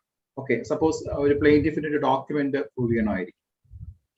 ആ ഡോക്യുമെന്റിലെ കണ്ടന്റ്സ് ചിലപ്പോൾ ഒരുപക്ഷെ ആ പ്ലെയിന്റിഫിന് പ്രൂവ് ചെയ്യണമായിരിക്കും. അന്നേരം ഈ ഡോക്യുമെന്റിലെ കണ്ടന്റ്സിനെ കുറിച്ചിട്ട് മറ്റേ പാർട്ടിക്ക്, ഓപ്പോസിറ്റ് സൈഡിന് അഡ്മിറ്റ് ചെയ്യാൻ, അഡ്മിഷൻ സമ്മതിച്ചു കഴിഞ്ഞാൽ അത് കോടതിയിൽ കൺസിഡർ ചെയ്യാൻ സാധിക്കുമോ, കോടതിക്ക് അത് കൺസിഡർ ചെയ്യാൻ സാധിക്കുന്ന ഒരു ക്വസ്റ്റ്യൻ ഉണ്ട്. അവിടെ നമ്മുടെ സെക്ഷൻ 22 നോക്കുക. എവിഡൻസ് ആക്ട് കൈവശം ഉണ്ടെങ്കിൽ ജസ്റ്റ് സെക്ഷൻ 22 ഒന്നെടുത്ത് നോക്കുക. 22 നമുക്ക് വായിക്കുമ്പോൾ വളരെ വ്യക്തമായിട്ട് മനസ്സിലാക്കാൻ സാധിക്കും എന്താ ഈ കണ്ടന്റ്സ് ഓഫ് ഡോക്യുമെന്റ്സിനെ സംബന്ധിച്ചിട്ട് ഓറൽ അഡ്മിഷൻ പെർമിസിബിൾ ആണ്. സെക്ഷൻ 22 പറയുന്നു, oral admissions as to the contents of a document are not relevant. അത്രയും നോക്കുക. Oral admissions as to the content of document are not relevant. ഇത് റിലവൻസി വരുന്ന ചാപ്റ്ററിൽ വരുന്ന ഒരു ഇതായോണ്ട് പറയുന്നു നോട്ട് റിലവന്റ്. രണ്ട് കാര്യങ്ങൾക്ക് മാത്രം ഈ oral admission of A content of document relevant ആണെന്ന് പറയുന്നു. അതാണ് ബാക്കി പറയുന്നത്. Unless and until the party proposing to prove them shows that he is entitled to give secondary evidence of the contents of such document under the rules hereinafter contained, or unless the genuineness of a document produced in question. ഈ രണ്ട് exception, ഈ രണ്ട് കേസസിൽ ഒഴികെ ബാക്കി ഒരു cases, രണ്ട് cases എന്ന് പറയുന്നത് ആ പാർട്ടിക്ക് ആദ്യം പാർട്ടി പ്രൂവ് ചെയ്യണം എനിക്ക് സെക്കൻഡറി എവിഡൻസ് അഡ്യൂസ് ചെയ്യാൻ എൻഡേറ്റ് ഇല്ല, അത് ഞാൻ പിന്നെ പറയാം. സെക്കൻഡറി എവിഡൻസ് അഡ്യൂസ് ചെയ്യാൻ എൻഡേറ്റ് ഇല്ലതാണെന്ന് പ്രൂവ് ചെയ്യണം. ആ കേസിലാണെങ്കിൽ oral admission as to contents of document relevant ആണ്. രണ്ടാമത്തെ കേസ് എന്ന് പറയുന്നത് ആ ഡോക്യുമെന്റിന്റെ ജെന്യുവിനെസ് തന്നെ അവിടെ ക്വസ്റ്റ്യൻ ആണ്. ഡോക്യുമെന്റ് ജെന്യുവിൻ ആണോ എന്നുള്ളൊരു കേസാണ് ആ കേസ്, ആ കോടതിയിൽ ആ കേസിലുണ്ടെങ്കിൽ അവിടെയും oral admission as to contents of document relevant ആണ്. അതൊഴികെ ഈ അപ്പം ഒരു പാർട്ടി ഓപ്പോസിറ്റ് സൈഡ് നമ്മൾ പ്രൂവ് ചെയ്യാനായിട്ട് നമ്മൾ റിലേ ചെയ്യുന്ന ഒരു ഡോക്യുമെന്റിന്റെ കണ്ടന്റ്സിനെ കുറിച്ച് അഡ്മിറ്റ് ചെയ്താൽ പോലും കോടതിക്ക് അത് പരിഗണിക്കാൻ പറ്റില്ല. അതാണ് സെക്ഷൻ 22 പറയുന്നത്. ഇനിയിപ്പം രണ്ട് സെക്ഷനായി, സെക്ഷൻ 59 ഉണ്ടായി, പിന്നെ സെക്ഷൻ 22 ആയി. ഇനി നേരത്തെ പറഞ്ഞ പ്രകാരം വേറൊരു സെക്ഷൻ ഉണ്ട്, സെക്ഷൻ 91. 91 നമുക്കെല്ലാം അറിയാന്നുള്ളതാണ്. Terms of contract, grant, disposition of property, ഈ മൂന്ന് കാര്യങ്ങളെ കുറിച്ച് പറയുന്നുണ്ട്. ഞാൻ ഡീറ്റെയിൽ ആയിട്ട് ആ സെക്ഷനിലേക്ക് പോകുന്നില്ല. ജസ്റ്റ് ഈ കണ്ടന്റ്സ് ഓഫ് ഡോക്യുമെന്റ് റിലവന്റ് അല്ല, സോറി, കണ്ടന്റ്സ് ഓഫ് ഡോക്യുമെന്റ്സ് സംബന്ധിച്ച് ഓറൽ എവിഡൻസ് പെർമിസിബിൾ അല്ല എന്ന് പറയാൻ വേണ്ടിയിട്ട് ഞാൻ മെൻഷൻ ചെയ്യുന്നത് മാത്രമേ ഉള്ളൂ. സെക്ഷൻ 91 പറയുന്നുണ്ട് contract, grant or disposition of property. ഇതിന്റെ ടേംസ് എഴുതിയിട്ടുണ്ടെങ്കിൽ, റെഡ്യൂസ് ടു റൈറ്റിംഗ് ആണെങ്കിൽ അതിനെ സംബന്ധിച്ച് ആ ടേംസ് പ്രൂവ് ചെയ്യാനായിട്ട് ഓറൽ എവിഡൻസ് പെർമിറ്റ് ചെയ്യാൻ പറ്റില്ല എന്നാണ് സെക്ഷൻ 91 പറയുന്നത്. ആ ഡോക്യുമെന്റ് തന്നെ പ്രൊഡ്യൂസ് ചെയ്യണം. അതേപോലെ തന്നെ പറയുന്നത് section 91 any matter required by law to be reduced to writing. വേറെ ഏതെങ്കിലും കാര്യം നിയമപ്രകാരം എഴുതി തയ്യാറാക്കേണ്ട ഒരു രേഖയാണെങ്കിൽ ആ മാറ്റർ പ്രൂവ് ചെയ്യാനായിട്ട് ഓറൽ എവിഡൻസ് പെർമിസിബിൾ അല്ല, ആ ഡോക്യുമെന്റ് തന്നെ പ്രൊഡ്യൂസ് ചെയ്യണമെന്നാണ് സെക്ഷൻ 91 പറയുന്നത്. ഇനിയും ഒരു സെക്ഷനിൽ കൂടെ നമ്മുടെ ഡോക്ടർ ജെയിംസ് സ്റ്റീഫൻ പറയുന്നു കണ്ടന്റ്സ് ഓഫ് ഡോക്യുമെന്റ്സ് പെർമിസിബിൾ അല്ല, ഓറൽ എവിഡൻസ് പ്രകാരം കണ്ടന്റ്സ് ഓഫ് ഡോക്യുമെന്റ്സ് പെർമിസിബിൾ അല്ല എന്ന് പറയുന്നത്. അത് ഒരു സെക്ഷൻ എന്ന് പറയുന്നത് സെക്ഷൻ 144 ആണ്. 144 വായിച്ച കുറച്ച് ലെങ്തി സെക്ഷനാണ്, വായിച്ചു കഴിഞ്ഞാൽ പെട്ടെന്ന് മനസ്സിലാവില്ല. ഞാനത് ചുരുക്കി മലയാളത്തിൽ പറയാം. അതായത് ഒരു സാക്ഷിനെ കൂട്ടിക്കയറ്റിയിട്ട് സാക്ഷിയോട് ചോദിക്കുന്നു, സാക്ഷി പറയുന്ന എവിഡൻസ് എന്ന് പറയുന്നത് ഈ കോൺട്രാക്ട് ടേംസ് ഓഫ്, അതാണ് ആ വ്യത്യാസം. സെക്ഷൻ 91 144 തമ്മിലുള്ള വ്യത്യാസം ടേംസ് ഓഫ് കോൺട്രാക്റ്റിലുള്ള വ്യത്യാസമാണ്. അവിടെ ടേംസ് ഓഫ് കോൺട്രാക്ട് അല്ല, കോൺട്രാക്ട്, ഗ്രാന്റ്, ഡിസ്പോസിഷൻ ഓഫ് പ്രോപ്പർട്ടിയെ കുറിച്ചിട്ട് സാക്ഷി പറയുന്നു. അന്നേരം ചോദിക്കാം, ഈ കോൺട്രാക്ട്, ഗ്രാന്റ്, ഡിസ്പോസിഷൻ ഓഫ് പ്രോപ്പർട്ടിയെ സംബന്ധിച്ചിട്ട് എന്തെങ്കിലും രേഖ എഴുതി തയ്യാറാക്കിയിട്ടുണ്ടോ?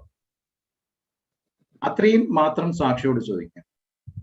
അപ്പൊ സാക്ഷി പറയുന്ന അതിനെ സംബന്ധിച്ച് രേഖ തയ്യാറാക്കിയിട്ടുണ്ട് എന്ന് പറഞ്ഞ് സാക്ഷി ആ രേഖയിൽ എന്തൊക്കെയാണ്, കോൺട്രാക്റ്റിൽ എന്തൊക്കെയാണ് എഴുതിയിരിക്കുന്നത്, ഗ്രാന്റിനെ സംബന്ധിച്ച് അല്ലെങ്കിൽ ഡിസ്പോസിഷൻ ഓഫ് പ്രോപ്പർട്ടിയെ സംബന്ധിച്ച് ആ രേഖയിൽ, ആ ഡോക്യുമെന്റിൽ എന്തൊക്കെയാണ് എഴുതിയിരിക്കുന്നത് സാക്ഷി പറയാൻ തുടങ്ങിക്കഴിഞ്ഞാൽ ഓപ്പോസിറ്റ് സൈഡിന് പറയാം അത് പറയാൻ പാടില്ല, ആ ഡോക്യുമെന്റിനെ പ്രൊഡ്യൂസ് ചെയ്യണം എന്ന് പറയാം. ഇതാണ് സെക്ഷൻ, ഞാൻ ചുരുക്കി പറഞ്ഞെന്നുള്ളൂ, സെക്ഷൻ 144. ഈ സെക്ഷൻസ് 54, സെക്ഷൻ 22, സെക്ഷൻ 91, സെക്ഷൻ 144 ഈ സെക്ഷൻസ് നമ്മൾ വായിച്ചു നോക്കിയാൽ അവിടെ വളരെ വ്യക്തമാണ്. ഓറൽ എവിഡൻസ് ഡോക്യുമെന്റ്സിലെ കണ്ടന്റ്സിനെ സംബന്ധിച്ച് ഓറൽ എവിഡൻസ് പെർമിസിബിൾ അല്ല. ദയവ് ചെയ്തു അതുകൊണ്ട് കോടതിയുമായിട്ട് വഴക്കുണ്ടാക്കല്ലേ, കോടതിയെ ശല്യപ്പെടുത്തല്ലേ, കോടതിയുടെ സമയം പാഴാക്കല്ലേ. ഡോക്യുമെന്റ്സ് എന്തെങ്കിലും ഉണ്ടെങ്കിൽ ആ ഡോക്യുമെന്റ്സിലെ കണ്ടന്റ്സ്, ആ ഡോക്യുമെന്റ്സിൽ എന്ത് എഴുതിയിട്ടുണ്ടെന്ന് ജസ്റ്റ് ഡോക്യുമെന്റ് പ്രൊഡ്യൂസ് ചെയ്യാം. അത് പിന്നെ ഡ്യൂട്ടി എന്ന് പറയുന്നത് കോടതിക്കാണ്, അതിൽ എന്താണ് എഴുതിയിരിക്കുന്നതെന്ന് നോക്കുക എന്ന് പറയുന്ന ഡ്യൂട്ടി കോടതിക്കാണ്. അത് തന്നെയാണ് സെക്ഷൻ 3 പറയുന്നത്, all documents produce before the court for the inspection of the court. കോടതി അത് ഇൻസ്പെക്ട് ചെയ്തോളും, അത് സാക്ഷിയെ കൊണ്ട് പറയിപ്പിക്കുന്നത് നമ്മുടെ ഡ്യൂട്ടി അല്ല. ഓക്കെ, വേറൊരു സെക്ഷനും കൂടെ പറയുന്നുണ്ട്, അത് ഞാൻ പിന്നീട് ഒരു ഇത് വരുന്ന സമയത്ത് ഞാനത് പറയാം. അപ്പോഴേക്കും ഒരു ക്വസ്റ്റ്യൻ വരുന്നുണ്ട്, ഡോക്യുമെന്റ്സിലെ കണ്ടന്റ്സ് എങ്ങനെ പ്രൂവ് ചെയ്യാം? ഇവിടെ നമ്മൾ കൺഫ്യൂസ്ഡ് ആവില്ലേ. ഡോക്യുമെന്റ് എക്സിക്യൂഷനും സംബന്ധിക്കുന്ന പ്രൂവ് ചെയ്യുന്നതിന് സംബന്ധിക്കുന്നത് ഡോക്യുമെന്റ്സിലെ കണ്ടന്റ്സ് പ്രൂവ് ചെയ്യുന്നതിനെ സംബന്ധിച്ചും ഡിഫറെന്റ് ആണ്. ഞാൻ ഇത്രയും നേരം പറഞ്ഞത് ഒരു ഡോക്യുമെന്റിൽ എന്താണ് എഴുതിയിരിക്കുന്നുള്ളത് അത് പ്രൂവ് ചെയ്യുന്നതിനെ കാര്യം, പക്ഷെ ആ ഡോക്യുമെന്റ് എക്സിക്യൂഷൻ സംബന്ധിച്ചില്ല. അതുകൊണ്ട് ഞാൻ ഒന്നുകൂടെ പറയുന്നു, രണ്ടും തമ്മിൽ നിങ്ങൾ കൺഫ്യൂസ്ഡ് ആയി പോലെ. ഡോക്യുമെന്റ് എക്സിക്യൂഷൻ ഡിഫറെന്റ് ആണ്, ഡോക്യുമെന്റിന്റെ കണ്ടന്റ്സ് പ്രൂവ് ചെയ്യുന്നതും ഡിഫറെന്റ് ആണ്. അപ്പൊ നമുക്ക് തോന്നാം ഒരാള് ഒരു ഡോക്യുമെന്റ് ഫാബ്രിക്കേറ്റ് ചെയ്ത് അല്ലെങ്കിൽ അത് സിഗ്നേച്ചർ ഫോർജ് ചെയ്തിട്ട് ഒരു ഡോക്യുമെന്റ് പ്രൊഡ്യൂസ് ചെയ്തു. അപ്പൊ നമുക്ക് എങ്ങനെ ആ ഡോക്യുമെന്റ് തർക്കിക്കാൻ സാധിക്കാം അത് നമുക്ക് നോക്കാം, പിന്നീട് നോക്കാം. ഇനി ഈ ഡോക്യുമെന്റിലെ കണ്ടന്റ്സ് എങ്ങനെ പ്രൂവ് ചെയ്യാമെന്ന് എവിഡൻസ് ആക്ടിൽ വളരെ വളരെ വ്യക്തമായിട്ട് പറയുന്നുണ്ട്. ഇത്രയും നേരം പറഞ്ഞത് ഓറൽ എവിഡൻസ് പെർമിസിബിൾ അല്ല, പിന്നെ എങ്ങനെയാ കണ്ടന്റ്സ് ഓഫ് ഡോക്യുമെന്റ്സ് നമുക്ക് പ്രൂവ് ചെയ്യാൻ സാധിക്കാം. സെക്ഷൻ 61 എവിഡൻസ് ആക്ട് ഒന്ന് നോക്കുക. വളരെ വളരെ വ്യക്തമായിട്ട് ക്ലിയർ ആയിട്ട് പറയുന്നുണ്ട് കണ്ടന്റ്സ് ഓഫ് ഡോക്യുമെന്റ്സ്, അത് എക്സിക്യൂഷൻ അല്ല, ഡോക്യുമെന്റിലെ കണ്ടന്റ്സ് എങ്ങനെയാ പ്രൂവ് ചെയ്യുന്നത്. എന്താ പറയുന്നത്? says that the contents of documents may be proved either by primary evidence or secondary evidence. വളരെ ക്ലിയർ ആണ്. രണ്ട് രീതിയിൽ 61 പറയുന്നു, രണ്ട് രീതിയിൽ നമുക്ക് ഡോക്യുമെന്റിലെ കണ്ടന്റ്സ് നമുക്ക് പ്രൂവ് ചെയ്യാം. ഒന്നുകിൽ ബൈ പ്രൈമറി എവിഡൻസ് അല്ലെങ്കിൽ ബൈ സെക്കൻഡറി എവിഡൻസ്. ഓക്കെ, ഇതാണ് സെക്ഷൻ 61. അപ്പൊ കണ്ടന്റ്സ് പ്രൂവ് ചെയ്യാനായിട്ട് രണ്ട് മാർഗങ്ങളുള്ളൂ, ഒന്നുകിൽ പ്രൈമറി എവിഡൻസ് അല്ലെങ്കിൽ സെക്കൻഡറി എവിഡൻസ്. പ്രൈമറി എവിഡൻസ് എന്താണെന്ന് സെക്ഷൻ 62 നെക്സ്റ്റ് സെക്ഷനിൽ പറയുന്നു. പ്രൈമറി എവിഡൻസ് മീൻസ് വളരെ സിമ്പിൾ ആയിട്ട് പറയുന്നത് document itself produce for the inspection of the court. അത്രേ ഉള്ളൂ. പ്രൈമറി എവിഡൻസ് മീൻസ് ആ ഡോക്യുമെന്റ് കോടതിയിലേക്ക് ഹാജരാക്കുക, കോടതി അത് പരിശോധിക്കുക. ഇപ്പം കോടതിയുടെ ഡ്യൂട്ടിയാണ് അതിലേക്ക് എന്തൊക്കെയാണ് എഴുതിയിട്ടുള്ളത്, അതിൽ എന്തൊക്കെയാണ് അടങ്ങിയിരിക്കുന്നത്. തീർച്ചയായിട്ടും കോടതി ഡ്യൂട്ടിയാണ്, അത് നമ്മുടെ സാക്ഷിയുടെ ഡ്യൂട്ടിയല്ല. അത് വായിച്ച് കോടതിയിലേക്ക് റെക്കോർഡ് ചെയ്യിപ്പിക്കുക എന്ന് പറയുന്നത് സാക്ഷിയുടെ ഡ്യൂട്ടിയല്ല. കണ്ടന്റ്സ് എന്ന് പറയുന്നത് കോടതിയുടെ ഡ്യൂട്ടിയാണ്, ആ ഡോക്യുമെന്റ് പ്രൊഡ്യൂസ് ചെയ്യുക പ്രൈമറി എവിഡൻസ് ആയി. വളരെ സിമ്പിൾ. ഇനി നേരത്തെ പറഞ്ഞു 61 പറഞ്ഞു ഒന്നുകിൽ പ്രൈമറി എവിഡൻസ് അല്ലെങ്കിൽ സെക്കൻഡറി എവിഡൻസ്. പ്രൈമറി എവിഡൻസ് നമ്മൾ കണ്ടു, ഡോക്യുമെന്റ് തന്നെ പ്രൊഡ്യൂസ് ചെയ്ത് കഴിഞ്ഞാൽ പ്രൈമറി എവിഡൻസ് ആവും. ഇനി സെക്കൻഡറി എവിഡൻസ് ആണ് നെക്സ്റ്റ് സെക്ഷനിൽ തന്നെ പറയുന്നത്. 63 5 കാര്യങ്ങൾ പറയുന്നുണ്ട്. ഈ 5 ഏതെങ്കിലും ഒരു കാര്യം ആണ് സെക്കൻഡറി എവിഡൻസ്. 5 കാര്യങ്ങൾ പറയുന്നുണ്ട്. 5 ഏത് കാര്യവും സെക്കൻഡറി എവിഡൻസ് ആയിട്ട് നമുക്ക് കണക്കാക്കാം. എന്താണ് സെക്കൻഡറി എവിഡൻസ് എന്ന് പറയുന്നുണ്ട്. 5 കാര്യങ്ങളെയാണ് സെക്കൻഡറി എവിഡൻസ് എന്ന് പറയുന്നത്. അതിൽ എവിഡൻസ് ആക്ട് കഴിച്ചുണ്ടെങ്കിൽ 5ാമത്തെ കാര്യം എന്താ നോക്കാം. അതാണ് നമ്മുടെ ഈ ടോപ്പിക്കുമായിട്ട് കുറച്ച് ബന്ധം വരുന്നത്. 5ാമത്തെ കാര്യം എന്താ നോക്കാം. 5ാമത് എന്താ പറയുന്നത്? Oral accounts of the contents of a document given by some person who has himself seen it. Oral accounts of the contents of a document given by some person who has himself seen it. ഇവിടെ പറയുന്ന oral account means testimony തന്നെയാണ്, oral testimony തന്നെയാണ്. ആ document ആരാണോ കണ്ടത്, ഡോക്യുമെന്റിലെ contents കണ്ട വ്യക്തിക്ക് oral account നൽകുന്നതാണ് ഒരു സെക്കൻഡറി എവിഡൻസ്. അപ്പൊ സെക്ഷൻ 61 പറയുന്നു oral evidence contents of documents prove ചെയ്യാനായിട്ട് സെക്കൻഡറി എവിഡൻസ് മതി. സെക്ഷൻ 63(5) പറയുന്നുണ്ട് ഓറൽ എവിഡൻസ് പെർമിസിബിൾ ആണ്, ഡോക്യുമെന്റ്സിന്റെ കണ്ടന്റ്സിനെ സംബന്ധിച്ച് ഓറൽ എവിഡൻസ് പെർമിസിബിൾ ആണ്. അപ്പം ഇത് രണ്ടും കൂട്ടി വായിക്കുകയാണെങ്കിൽ ഞാൻ ഇത്രയും നേരം പറഞ്ഞത് തെറ്റാണെന്ന് നിങ്ങൾ പറയും. കാര്യം ഇവിടെ പറയുന്നല്ലോ ഓറൽ അക്കൗണ്ട് ടെസ്റ്റിമണി പെർമിസിബിൾ ആണ്, the person who has himself seen the document. ആ ഡോക്യുമെന്റ് കണ്ട വ്യക്തിക്ക് ഓറൽ അക്കൗണ്ട് നൽകാൻ കഴിയുന്ന സെക്കൻഡറി എവിഡൻസ് പ്രകാരം 61 പ്രകാരം സെക്കൻഡറി എവിഡൻസും കണ്ടന്റ്സ് പ്രൂവ് ചെയ്യാൻ പെർമിസിബിൾ ആണെന്ന് നോക്കും. പക്ഷേ നെക്സ്റ്റ് സെക്ഷനിലേക്ക് പോകാം. നമ്മൾ ഇവിടെ നോക്കിയത് 63 സെക്കൻഡറി എവിഡൻസ്. 64 നമുക്ക് നോക്കാം. 64 എന്താ പറയുന്നത്? Documents may be proved by primary evidence. Documents may be proved by primary evidence, except in the case hereinafter mentioned. Except in the case hereinafter mentioned. താഴെ പറയുന്ന കേസിൽ ഒഴികെ, ഇപ്പം താഴെ പറയുന്ന കേസ് ഏത് മീൻസ് ഇവിടെ സെക്ഷൻ 64 ആണ്. താഴെ പറയുന്നത് ഒബിയസ്ലി സെക്ഷൻ 65 ആണ്. സെക്ഷൻ 65 പറയുന്നത് ഒഴികെ contents of documents സംബന്ധിച്ച് ഓറൽ എവിഡൻസ് പെർമിസിബിൾ അല്ല. Documents may be proved by primary evidence. Primary evidence നമ്മൾ 61 മനസ്സിലാക്കി കഴിഞ്ഞു. ആ ഡോക്യുമെന്റിന്റെ പ്രൊഡ്യൂസ് ചെയ്യുന്നതാണ് പ്രൈമറി എവിഡൻസ്. അപ്പൊ താഴെ പറയുന്നത് 65 പറയുന്ന കേസസിൽ മാത്രമേ സെക്കൻഡറി എവിഡൻസ്, അതായത് oral account with respect to contents of document permissible ആകും. അപ്പൊ ഇനിയിപ്പോ നമുക്ക് 65ലേക്ക് നോക്കാം. 65 പറയുന്നത് 65 7 കേസസ് പറയുന്നുണ്ട്. 7 cases, A, B, C, D, E, F, G, 7 cases. ഈ 7 കേസസിൽ മാത്രമേ ഒരു പാർട്ടിക്ക് സെക്കൻഡറി എവിഡൻസ് നൽകാൻ സാധിക്കും.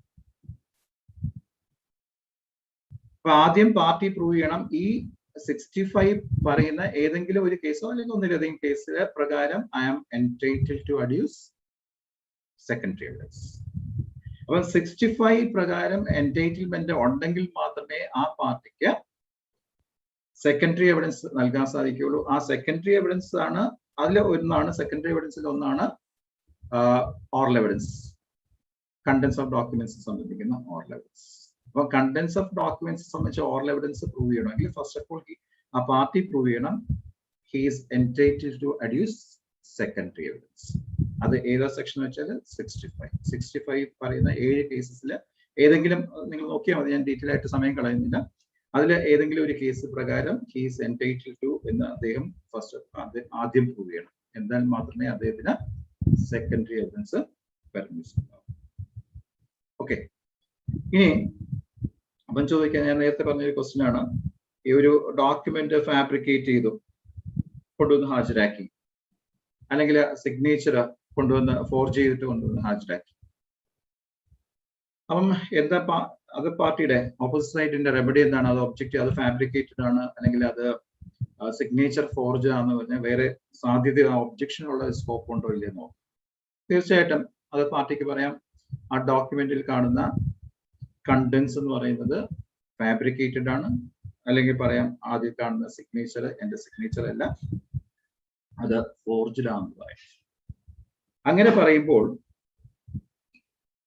അങ്ങനെ ഒബ്ജക്ഷൻ റേസ് ചെയ്യുമ്പോൾ ഈ ഡോക്യുമെന്റ് ആരാണോ പ്രൂവ് ചെയ്യാനായിട്ട് ഉദ്ദേശിക്കുന്നത്, ആരാണോ ഡോക്യുമെന്റ് പ്രൊഡ്യൂസ് ചെയ്തത്, ആ പാർട്ടിക്ക് ഒരു ബേർഡൻ വരും. എന്താ ബേർഡൻ എന്ന് വെച്ചാൽ അദ്ദേഹം ആ ഡോക്യുമെന്റിന്റെ എക്സിക്യൂഷൻ പ്രൂവ് ചെയ്യണം. ഇവിടെയാണ് എക്സിക്യൂഷൻ വരുന്നത്. അപ്പൊ ഇത്രയും നേരം ഞാൻ പറഞ്ഞത് ഡോക്യുമെന്റ്സിന്റെ കണ്ടന്റ്സ് എങ്ങനെ പ്രൂവ് ചെയ്യാം. ഇനി നമുക്ക് നോക്കാം ഡോക്യുമെന്റിന്റെ സാധാരണ ഇതില് എപ്പോഴും കോടതിയിൽ, സിവിൽ കോടതിയിൽ, പ്രത്യേകിച്ച് സിവിൽ കോടതിയിൽ പോകുന്നവർക്ക് വരുന്ന സംശയമാണ് ഡോക്യുമെന്റിന്റെ എക്സിക്യൂഷൻ എങ്ങനെ പ്രൂവ് ചെയ്യാം. സാധാരണ കണ്ടുവരുന്നത് ഡോക്യുമെന്റ്, സപ്പോസ് പ്ലെയിന്റിഫ് ഒരു ഡിഫൻഡന്റ് എക്സിക്യൂട്ട് ചെയ്തു എന്ന് പറയുന്ന ഒരു പ്രോമിസറി നോട്ട് കൊണ്ടുവന്ന് പ്രൊഡ്യൂസ് ചെയ്തു.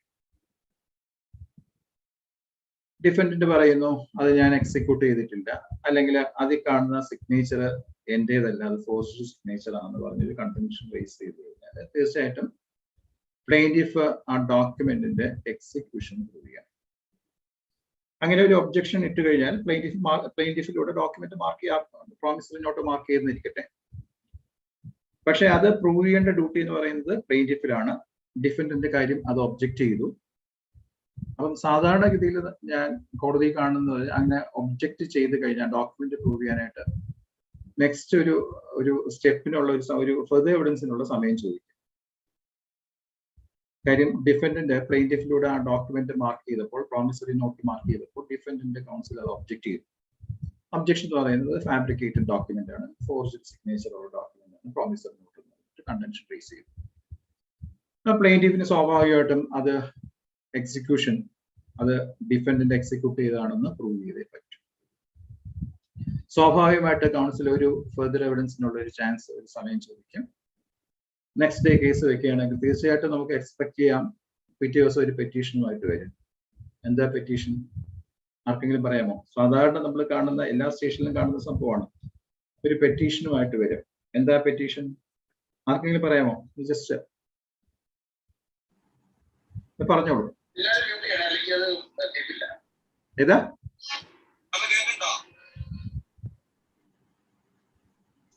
ഏതാ പെറ്റീഷൻ സാധാരണ ഫയൽ ചെയ്യുന്നത്? ഏതാ? Hand writing expert. Okay okay. ഏത് പ്രൊഫഷനാ അത്? എക്സ്പെർട്ട് 45 ആണോ? 45 45 പ്രകാരം പെറ്റീഷൻ ഫയൽ ചെയ്യാൻ പെർമിസിബിൾ ആണോ? പെറ്റീഷൻ ഫയൽ ചെയ്യുന്ന പ്രൊവിഷൻ ആണോ 45? ഈ ഡോക്യുമെന്റ്, ഈ പ്രോമിസറി നോട്ട് എക്സ്പെർട്ടിന് അയക്കണം എന്നുള്ള prayer under petition filed under section 45. അങ്ങനെ ആണ് പെറ്റീഷൻ സാധാരണ ഞാൻ കണ്ടുവരുന്നത്, ഫയൽ ചെയ്തെന്ന് കണ്ടു. Petitions filed under section 45 of the Indian evidence act. Next day ഈ പെറ്റീഷൻ വന്നിരിക്കും. ഞാനൊന്ന് ചോദിക്കട്ടെ, ഒരു ഡോക്യുമെന്റ് എക്സിക്യൂഷൻ പ്രൂവ് ചെയ്യാനായിട്ട് ഈ 45 മാത്രമേ ഉള്ളൂ നമ്മുടെ എവിഡൻസ് ആക്ടിൽ? വേറെ സെക്ഷൻ ഒന്നുമില്ല ഉണ്ടോ? എക്സിക്യൂഷൻ ഓഫ് ഡോക്യുമെന്റ്സ് സംബന്ധിച്ചിട്ട് നമ്മുടെ എവിഡൻസ് ആക്ടിൽ പറയുന്ന സെക്ഷൻ ഏതാണ്? ആർക്കെങ്കിലും പറയാമോ? ഒരു ഡോക്യുമെന്റ് എക്സിക്യൂഷൻ എങ്ങനെ പ്രൂവ് ചെയ്യണമെന്ന് എവിഡൻസ് ആക്ടിൽ പറയുന്ന സെക്ഷൻ ആർക്കെങ്കിലും ഒന്ന് പറയാമോ? 73. 68. 68, 73. പിന്നെയോ? 67. ഏതാ? 67. 67 എക്സാക്ട്ലി കറക്റ്റ് ആണ്. 67.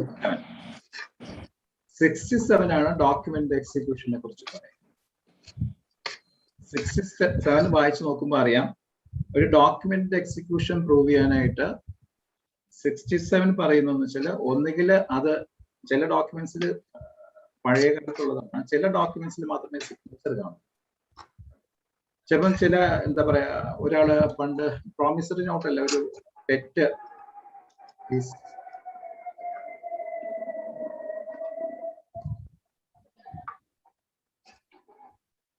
അയക്കുന്ന. Okay, thank you. പണ്ട് ചിലപ്പോ ഒരു ഡെറ്റ് അക്നോളജ് ചെയ്തുകൊണ്ട് സൈൻ ഒന്നും ചെയ്യാതെ ഞാൻ നിങ്ങൾക്ക് ഇത്ര രൂപ നിങ്ങളുടെ നിന്ന് കൈപ്പറ്റിയിരിക്കുന്നു എന്ന് പറഞ്ഞിട്ട് പണ്ട് കാലത്ത് അങ്ങനെയൊക്കെയാണ്. അപ്പം നിയമം എല്ലാവർക്കും അറിയാവുന്നതുകൊണ്ട് നമ്മൾ തീർച്ചയായിട്ടും അയാളുടെ സിഗ്നേച്ചർ നമ്മൾ ഒബ്റ്റെയിൻ ചെയ്യും. അതുകൊണ്ട് ആ ഒരു കാലഘട്ടം 1872 ഉണ്ടാക്കിയതാണ് നമ്മുടെ ഇന്ത്യൻ എവിഡൻസ് ആക്ട്. അപ്പൊ അന്നത്തെ കാലം കണക്കിലെടുത്തുകൊണ്ട്, അല്ലെങ്കിൽ ചിലപ്പോൾ ഈ ഡെറ്റിന്റെ ഒരു അക്നോളജ്മെന്റ് വേറെ ഒരു പേപ്പറിലോ ഒരു ബുക്കിലോ ഒക്കെ ആയിരിക്കാം ഉണ്ടായിരിക്കുന്നത്. അത് ഒരു പക്ഷേ അതിൽ സിഗ്നേച്ചർ കാണില്ല. ഈ ഒരു ഫാക്റ്റും കൂടെ കൺസിഡർ ചെയ്തുകൊണ്ട് സെക്ഷൻ 67 പറയുന്നു, ഡോക്യുമെന്റ് പ്രൂവ് ചെയ്യുന്നെങ്കിൽ, എക്സിക്യൂഷൻ പ്രൂവ് ചെയ്യുന്നെങ്കിൽ ഒന്നുകിൽ അത് എഴുതിയ ആളിന്റെ ഹാൻഡ് റൈറ്റിംഗ് അയാളുടെ ആണെന്ന് പ്രൂവ് ചെയ്യാം, എഴുതിയതാണെങ്കിൽ. അപ്പൊ അയാളുടെ ഹാൻഡ് റൈറ്റിംഗ് ആണെന്ന് പ്രൂവ് ചെയ്ത് കഴിഞ്ഞാൽ ഡോക്യുമെന്റ് എക്സിക്യൂഷൻ പ്രൂവ് ആണ്.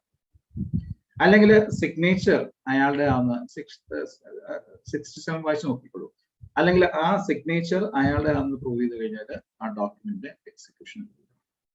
ഇത് പറയുമ്പോൾ ഒരു ചെറിയൊരു കാര്യം പറയേണ്ട, സാധാരണ ഇതില് ഈ എന്താ പറയാ, ചെക്ക് കേസിലൊക്കെ ഒരുപാട് ഡിസിഷൻസ് വരുന്നുണ്ട്, മാറിയും തിരിഞ്ഞ ഒരുപാട് വരും.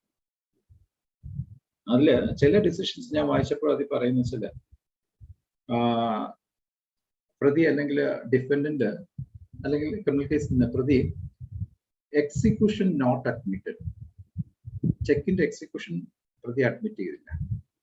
അയാൾ എന്താ അഡ്മിറ്റ്, ചില ഡിസിഷൻ പറയുന്നതാണ്, അയാൾ എന്താ അഡ്മിറ്റ് ചെയ്തെന്ന് വെച്ചാൽ അയാളുടെ signature alone is admitted, signature മാത്രമേ അദ്ദേഹം അഡ്മിറ്റ് ചെയ്തിട്ടുള്ളൂ. അതുകൊണ്ട് ചെക്കിന്റെ എക്സിക്യൂഷൻ അദ്ദേഹം അഡ്മിറ്റ് ചെയ്തിട്ടില്ല.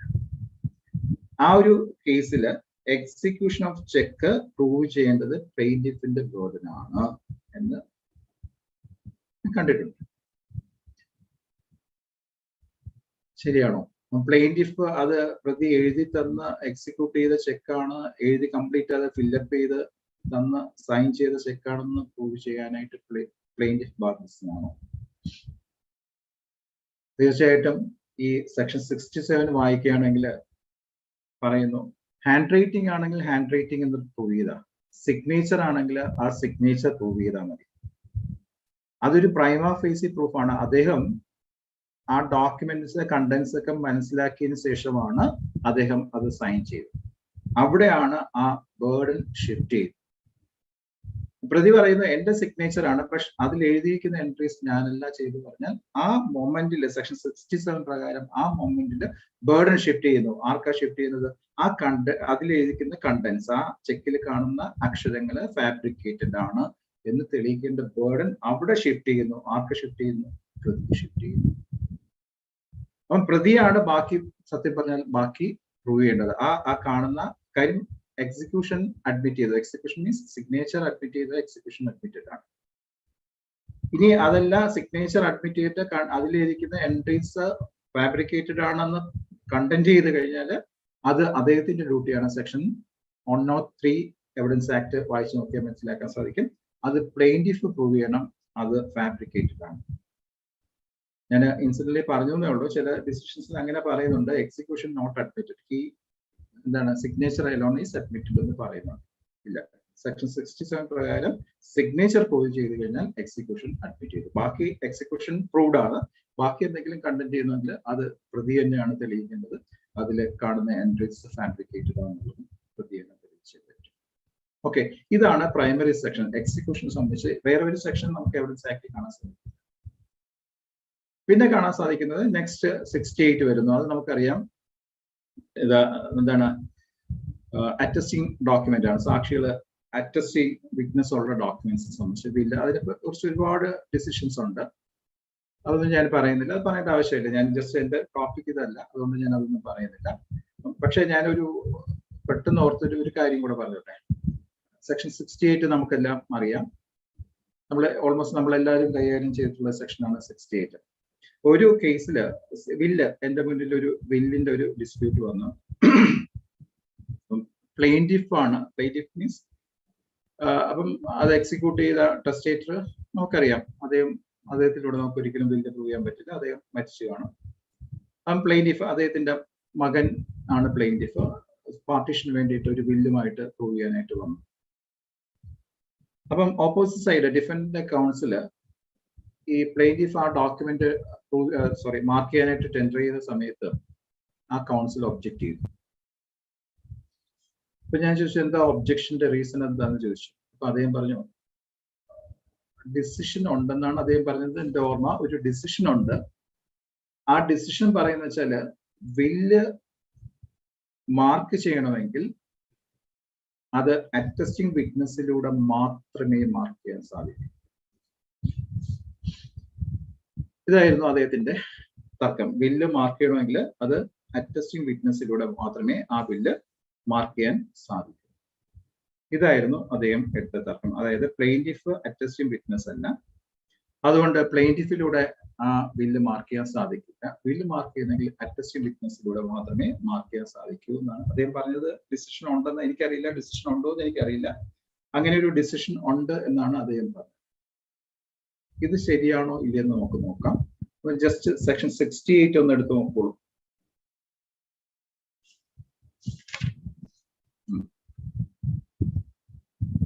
Proof of execution of document required by law to be attested. If a document is required by law to be attested, it shall not be used as evidence. Until one attesting witness at least has been called for the purpose of proving its execution. അത്രയും മതി, ബാക്കി നമുക്ക് നോക്കേണ്ട ആവശ്യം. ഒന്നുകൂടെ വായിക്കാം. If a document is required by law to be attested, it shall not be used as evidence until one attesting witness at least has been called for the purpose of proving its execution. അപ്പൊ ഈ സെക്ഷനിൽ നിന്ന് വളരെ വ്യക്തമാണ്, ആ document കോടതിക്ക് mark ചെയ്യാൻ സാധിക്കുമോ? അറ്റസ്റ്റിംഗ് വിറ്റ്നസിനെ എക്സാം ചെയ്യാതെ ആ ഡോക്യുമെന്റ് കോടതിക്ക് മാർക്ക് ചെയ്യാതെ, പ്ലെയിന്റിഫ് അറ്റസ്റ്റിംഗ് വിറ്റ്നസ് അല്ല, ആ വില്ല് മാർക്ക് ചെയ്യാൻ സാധിക്കുമോ എന്നുള്ളത് പ്രശ്നമാണ്. അത് ഞാൻ പറഞ്ഞ വെച്ചാൽ വില്ല് മാർക്ക് ചെയ്യണമെങ്കിൽ കൂടി ആ അറ്റസ്റ്റിംഗ് വിറ്റ്നസിലൂടെ മാത്രമേ ആ വില്ല് മാർക്ക് ചെയ്യാൻ സാധിക്കുള്ളൂ. അതാണ് സെക്ഷൻ 68 സ്പെസിഫിക് ആയിട്ട് പറയുന്നത്. ഇവിടെയാണ് നമ്മൾ ഒരു ചെറിയൊരു വ്യത്യാസം നമ്മൾ മനസ്സിലാക്കേണ്ടത്. സെക്ഷൻ വായിക്കുമ്പോൾ അത് ക്ലിയർ ആണ്. If a document is required by law to be attested, it shall not be used as evidence. ഇവിടെയാണ് ആ ഒരു ഡിഫറൻസ് എന്ന് പറയുന്നത്. ആ ഡിഫറൻസ് ഇതാണ്, as evidence and in evidence. In evidence എന്ന് എവിടെയെങ്കിലും പറഞ്ഞിട്ടുണ്ടെങ്കിൽ അതിന്റെ അർത്ഥം എന്ന് വെച്ചാൽ ആ രേഖ എവിഡൻസിലേക്ക് സ്വീകരിക്കാൻ പറ്റില്ല. ഇൻ എവിഡൻസ് ആയിട്ട് സ്വീകരിക്കാൻ പറ്റില്ല എന്ന് പറഞ്ഞാൽ അത് എവിഡൻസിലേക്ക് മാർക്ക് ചെയ്യാൻ പറ്റില്ല. ചില ഇതുണ്ട്. അതായത് നമുക്ക് സെക്ഷൻ 25 പോകണമെങ്കിൽ admission to a police officer, confession to a police officer need not be proved. അവിടെ അങ്ങനെ ഒരു പോലീസ് ഓഫീസർ വന്ന് ഒരു പ്രതി എന്നോട് ഇങ്ങനെ അഡ്മിറ്റ് ചെയ്തു എന്ന് പറഞ്ഞാൽ പോലും ജഡ്ജ് അവിടെ പേന തറയിൽ വെക്കണം. കാര്യം അത് പ്രൂവ് ചെയ്യാനേ സമ്മതിക്കാൻ പാടില്ല എന്ന് പറയുന്നു. അപ്പൊ ഇൻ എവിഡൻസ് മീൻസ് അത് എവിഡൻസിലേക്ക് സ്വീകരിക്കാം. ബട്ട് സ്വീകരിച്ചാൽ അത് അവിടെ കിടക്കും, മാർക്ക് ചെയ്ത് വെക്കാം. പക്ഷെ കോടതിക്ക് അത് എവിഡൻസ് ആയിട്ട് കൺസിഡർ ചെയ്യാൻ പറ്റില്ല. Court cannot act upon that document. അത്രേ ഉള്ളൂ ആ വ്യത്യാസം. ഇൻ എവിഡൻസ് മീൻസ് നമുക്ക് എവിഡൻസിലേക്ക് സ്വീകരിക്കുന്നതിൽ തടസ്സമൊന്നുമില്ല. ബട്ട് അത് ആസ് എവിഡൻസ് ആയിട്ട് പരിഗണിക്കണമെങ്കിൽ ഒരു അറ്റസ്റ്റിംഗ് വിറ്റ്നസിനെങ്കിലും നമ്മൾ വിസ്തരിക്കാം. ഇതാണ് സെക്ഷൻ 68 പറയുന്നത്. അപ്പൊ ആ ഒരു തർക്കത്തിന് പ്രത്യേകിച്ച് ഒരു സ്കോപ്പ് ഒന്നുമില്ല. അത് പ്ലെയിന്റിഫിലൂടെ മാർക്ക് ചെയ്യാം. പക്ഷെ അത് കോടതി അത് കൺസിഡർ ചെയ്യണമെങ്കിൽ, എവിഡൻസ് ആയിട്ട് കൺസിഡർ ചെയ്യണമെങ്കിൽ അറ്റസ്റ്റിംഗ് വിറ്റ്നസിനെ വിസ്തരിച്ചേ പറ്റും. ഇനി അറ്റസ്റ്റിംഗ് വിറ്റ്നസിനെ വിസ്തരിച്ചേ പറ്റും നോക്കിക്കഴിഞ്ഞാൽ നമുക്ക് attesting witness if he is not found, അദ്ദേഹത്തിനെ കാണാൻ സാധിച്ചിട്ടുണ്ടെങ്കിൽ നെക്സ്റ്റ് സെക്ഷൻ പറയുന്നു 69 പറയുന്നുണ്ട്. അതിലേക്ക് നിന്ന് ഞാൻ പോകുന്നില്ല. സെക്ഷൻ 70 പറയുന്നുണ്ട് അഡ്മിഷൻ ഉണ്ടെങ്കിൽ തന്നെ സഫീഷ്യന്റ് ആണ്. ഇത് രണ്ടും ഇല്ല, അറ്റസ്റ്റിംഗ് വിറ്റ്നസിനെ കിട്ടുന്നില്ല, അയാൾ ഡിനേ ചെയ്യാന്നെങ്കിൽ എന്ത് ചെയ്യുന്നു സെക്ഷൻ 71 പറയുന്നു. അതൊക്കെ നിങ്ങൾ നോക്കിക്കൊള്ളുക. 71 പറയുന്നു. 71 പറയുന്നത് അറ്റസ്റ്റിംഗ് വിറ്റ്നസ് ഡിനേ ചെയ്യുന്ന, എക്സിക്യൂഷൻ ഡിനേ ചെയ്ത് കഴിഞ്ഞാൽ കേസ് പോയെന്ന് വെച്ചാൽ പോയിട്ടില്ല. പിന്നെ ആ ഡോക്യുമെന്റ് എക്സിക്യൂഷൻ ആസ് യൂഷ്വൽ ഏത് പ്രകാരം 67 പ്രകാരവും ഇനി പറയാൻ പോകുന്ന സെക്ഷൻസ് പ്രകാരം നമുക്കത് പ്രൂവ് ചെയ്താൽ മാത്രം മതി. കമ്പൽസറി ഒന്നുമല്ല. അറ്റസ്റ്റിംഗ് വിറ്റ്നസിലൂടെ മാത്രമേ document, suppose he is denying, അയാൾ അറ്റസ്റ്റിംഗ് വിറ്റ്നസ് ഡിനൈ ചെയ്ത് കഴിഞ്ഞാൽ മാർഗമുണ്ട്, പേടിക്കണ്ട. സെക്ഷൻ 71 വായിച്ചാൽ മതി. സാധാരണഗതിയിൽ ഡോക്യുമെന്റ് എങ്ങനെയാണോ പ്രൂവ് ചെയ്തത് ആ സിമിലർ വേയിൽ നമുക്കൊരു ബില്ല് പ്രൂവ് ചെയ്യാനായിട്ട് സാധിക്കുമെന്നാണ് സെക്ഷൻ 71 പറയുന്നത്. അപ്പൊ ഞാൻ പറഞ്ഞു സെക്ഷൻ 67 ആണ് ഡോക്യുമെന്റ് എക്സിക്യൂഷൻ പ്രൂവ് ചെയ്യുന്നത്. ഇനി വേറെ ഏതെങ്കിലും സെക്ഷൻ ഉണ്ടോ ഡോക്യുമെന്റ് എക്സിക്യൂഷൻ പ്രൂവ് ചെയ്യാനായിട്ട്? 67 ആണ്. ആരോ പറഞ്ഞു 45ലേക്ക് പോകാം. 45ന് മുന്നേ ഏതെങ്കിലും ഒരു സെക്ഷൻ ഉണ്ടോ? ആരോ റൈറ്റ്ലി വേറൊരു സെക്ഷൻ പറഞ്ഞു, സെക്ഷൻ 73. 67 ഇല്ലെങ്കിൽ, സാക്ഷിയൊന്നും കിട്ടിയില്ലെങ്കിൽ നമുക്ക് എന്ത് ചെയ്യാം? 73 ഇൻവോക്ക് ചെയ്യാം. 73ൽ കോടതി അത് കമ്പയർ ചെയ്യും. ആ ഡോക്യുമെന്റിലെ ഹാൻഡ് റൈറ്റിംഗ് അല്ലെങ്കിൽ ഡോക്യുമെന്റ് സിഗ്നേച്ചറും അഡ്മിറ്റഡ് സിഗ്നേച്ചറും ഹാൻഡ് റൈറ്റിംഗുമായിട്ട് കമ്പയർ ചെയ്തിട്ട് കോടതി തന്നെ ഒരു ഒപ്പീനിയൻ ഫോം ചെയ്തിരിക്കും. അതാണ് സെക്ഷൻ 73 പറയുന്നത്. ഇനി 73 പോരെങ്കിൽ നമുക്ക് വേറെ ഒരു പ്രൊവിഷനും ഉണ്ട്, സെക്ഷൻ 47. പക്ഷെ 47ൽ ഒരു പ്രത്യേകതയുണ്ട്. 47 എന്ന് പറയുന്നത് the person who is acquainted with the handwriting of the person. ആ ഡോക്യുമെന്റ് എക്സിക്യൂട്ട് ചെയ്ത വ്യക്തിയുടെ ഹാൻഡ് റൈറ്റിംഗ് അല്ലെങ്കിൽ സിഗ്നേച്ചർ പരിചയമുള്ള ഒരു വ്യക്തിയിലൂടെ നമുക്ക് ആ സിഗ്നേച്ചർ അല്ലെങ്കിൽ ഹാൻഡ് റൈറ്റിംഗ് പ്രൂവ് ചെയ്യാൻ സാധിക്കുന്ന ഒരു പ്രൊവിഷനാണ് സെക്ഷൻ 47. പക്ഷെ 47ൽ അത്രയ്ക്ക് ഒരു ഇത് കൊടുക്കാൻ കഴിയില്ല. കാര്യം വെച്ചാൽ 47 എന്ന് പറയുന്ന ഓൾറെഡി ഒപ്പീനിയൻ എവിഡൻസ് ആണ്. 47 എന്ന് പറയുന്നത് ഒപ്പീനിയൻ എവിഡൻസ് ആണ്. അപ്പം ഈ വ്യക്തിക്ക് വന്ന് അയാളുടെ ഒപ്പീനിയൻ പറയാം. ബിക്കോസ് അദ്ദേഹം കണ്ടിട്ടില്ല, അദ്ദേഹം ഈ വ്യക്തി എക്സിക്യൂട്ട് ചെയ്യുന്നത് കണ്ടിട്ടില്ല. കണ്ടിട്ടുണ്ടെങ്കിൽ അത് ഡയറക്റ്റ് എവിഡൻസ് ആയിട്ട് വരുന്നു. അദ്ദേഹത്തിന് ഒരു ഒപ്പീനിയൻ എക്സ്പ്രസ് ചെയ്യാം. ഈ ഹാൻഡ് റൈറ്റിംഗ് നോക്കിയപ്പോൾ എനിക്ക് മനസ്സിലായി ഇത് ഇന്ന വ്യക്തിയുടെ ഹാൻഡ് റൈറ്റിംഗ് ആണ്, അല്ലെങ്കിൽ ഇന്ന വ്യക്തിയുടെ സിഗ്നേച്ചർ ആണ്, എനിക്ക് ഈ വ്യക്തിയുടെ സിഗ്നേച്ചറുമായിട്ട് എനിക്ക് പരിചയമുണ്ട് എന്ന് പറഞ്ഞുകൊണ്ട് അദ്ദേഹത്തിന് ഒരു ഒപ്പീനിയൻ എക്സ്പ്രസ് ചെയ്യാം. ഒപ്പീനിയൻ എവിഡൻസ് പ്രത്യേകിച്ച് കോടതിക്ക് വേണമെങ്കിൽ അത് അക്സെപ്റ്റ് ചെയ്യാം, അല്ലെങ്കിൽ അത് റിജക്ട് ചെയ്യാം. അപ്പൊ 45ന് വലിയ പ്രസക്തിയൊന്നുമില്ല. ഒരു ഒപ്പീനിയൻ എവിഡൻസ് നൽകുന്നു, അത്ര മാത്രമേ. 47ന്റെ അത്ര മാത്രമേ ഉള്ളൂ. ഒരു ഒപ്പീനിയൻ എവിഡൻസ് അയാൾ വന്ന് നൽകുന്നു, ഇത് എനിക്ക് പരിചയമുള്ള ഹാൻഡ് റൈറ്റിംഗ് ആണ്, ഇത് ഇന്ന വ്യക്തിയുടെ ഹാൻഡ് റൈറ്റിംഗ് കൂടി ഇരിക്കുന്നു, അത്ര മാത്രമേ പറയാൻ സാധിക്കൂ. അതാണ് 47. 47ന് നമുക്ക് ഒരു ഡോക്യുമെന്റ് എക്സിക്യൂഷൻ പ്രൂവ് ചെയ്യാനായിട്ട് നമുക്ക് ഇൻവോക്ക് ചെയ്യാം. ഇനി 47ലും കിട്ടിയില്ലെങ്കിൽ നമുക്ക് ഒരു എക്സ്പെർട്ടിന്റെ ഒപ്പീനിയൻ, അവിടെ ഒപ്പീനിയൻ എവിഡൻസ് ആണ്, കോടതിക്ക് അക്സെപ്റ്റ് ചെയ്യാം, വേണമെങ്കിൽ റിജക്ട് ചെയ്യാം. അത് കോടതിക്ക് വേറെ, അപ്പം ഒപ്പീനിയൻ എവിഡൻസ് മീൻസ് കോടതിക്ക് വേറെ എവിഡൻസ് ഉണ്ടായിരിക്കണം. ആ എവിഡൻസിൽ ഈ ഒരു ഒപ്പീനിയൻ കൂടെ സപ്പോർട്ടീവ് ആയിട്ട് വരും, അത്ര മാത്രമേ ഉള്ളൂ. അപ്പം ലാസ്റ്റ് വേണമെങ്കിലാണ് നമുക്ക് സെക്ഷൻ 45 ഇൻവോക്ക് ചെയ്തിട്ട് ഇതൊരു എക്സ്പെർട്ടിനെ അയച്ചിട്ട് ഒരു ഒപ്പീനിയൻ തേടാൻ സാധിക്കും. അപ്പം ഡോക്യുമെന്റ്സിന്റെ എക്സിക്യൂഷൻ പ്രൂവ് ചെയ്യാനായിട്ടുള്ള സെക്ഷൻ 67 ഉണ്ട്. അറ്റസ്റ്റഡ് ഡോക്യുമെന്റ് ആണ് 68 ഉണ്ട്. പിന്നെ 73 ഉണ്ട്, കോടതിക്ക് കമ്പയർ ചെയ്യാം. പിന്നെ 47 ഉണ്ട്. Next last 45. പക്ഷെ ഞാൻ പറയാൻ കാരണം വെച്ചാൽ സാധാരണ ഇതിൽ കോടതി കാണാൻ സാധിക്കുന്ന വെച്ചാൽ ഫസ്റ്റ് ഒരു 45ലുള്ള ഒരു പെറ്റീഷനുമായിട്ട് സാധാരണ വരുന്നുണ്ട്. അതിന്റെ ആവശ്യമില്ല. ഈ പ്രൊവിഷൻസ് എല്ലാം ഇൻവോക്ക് ചെയ്ത് ലാസ്റ്റ് റിസോർട്ടായിട്ട് നമുക്ക് 45 നമുക്ക് ഇൻവോക്ക് ചെയ്യാനായിട്ട് സാധിക്കും. ഈ ഡോക്യുമെന്റ്സിന്റെ കാര്യം പറഞ്ഞപ്പോഴാണ് വേറൊരു കാര്യം ഓർമ്മ വന്നത്. ഒരു third kind of evidence evolve ചെയ്ത് വന്നിട്ടുണ്ട്. നമ്മുടെ എവിഡൻസ് ആക്ടിലല്ല, ജഡ്ജസ് മെയ്ഡ് എവിഡൻസ് ആണ് തേർഡ് കൈൻഡ് ഓഫ്. അത് നമ്മുടെ നമുക്കറിയാം, പണ്ട് ട്രാൻസ്ജെൻഡർ എന്ന് പറയുന്ന സംഭവം ഇല്ലായിരുന്നു. ഒന്നെങ്കിൽ മെയിൽ അല്ലെങ്കിൽ ഫീമെയിൽ. ഇപ്പൊ ഒരു തേർഡ് ജെൻഡർ, ട്രാൻസ്ജെൻഡർ വന്നിട്ടുണ്ട്. അതുപോലെ ഒരു തേർഡ് കൈൻഡ് ഓഫ് എവിഡൻസ് വന്നിട്ടുണ്ട്, റിയൽ എവിഡൻസ്.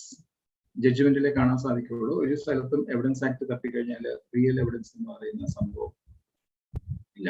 ഈ ജഡ്ജ്മെന്റ് പ്രകാരം വരുന്ന ഒരു തേർഡ് കൈൻഡ് ഓഫ് എവിഡൻസ് ആണ് റിയൽ എവിഡൻസ്. അതായത് മെറ്റീരിയൽ ഓബ്ജക്ട്സ്, ക്രിമിനൽ കേസിൽ ഹാജരാക്കുന്ന എംഒസ്, മെറ്റീരിയൽ ഓബ്ജക്ട്സ് എന്ന് പറയുന്നതിനാണ് റിയൽ എവിഡൻസ് എന്ന് പറയുന്നത്.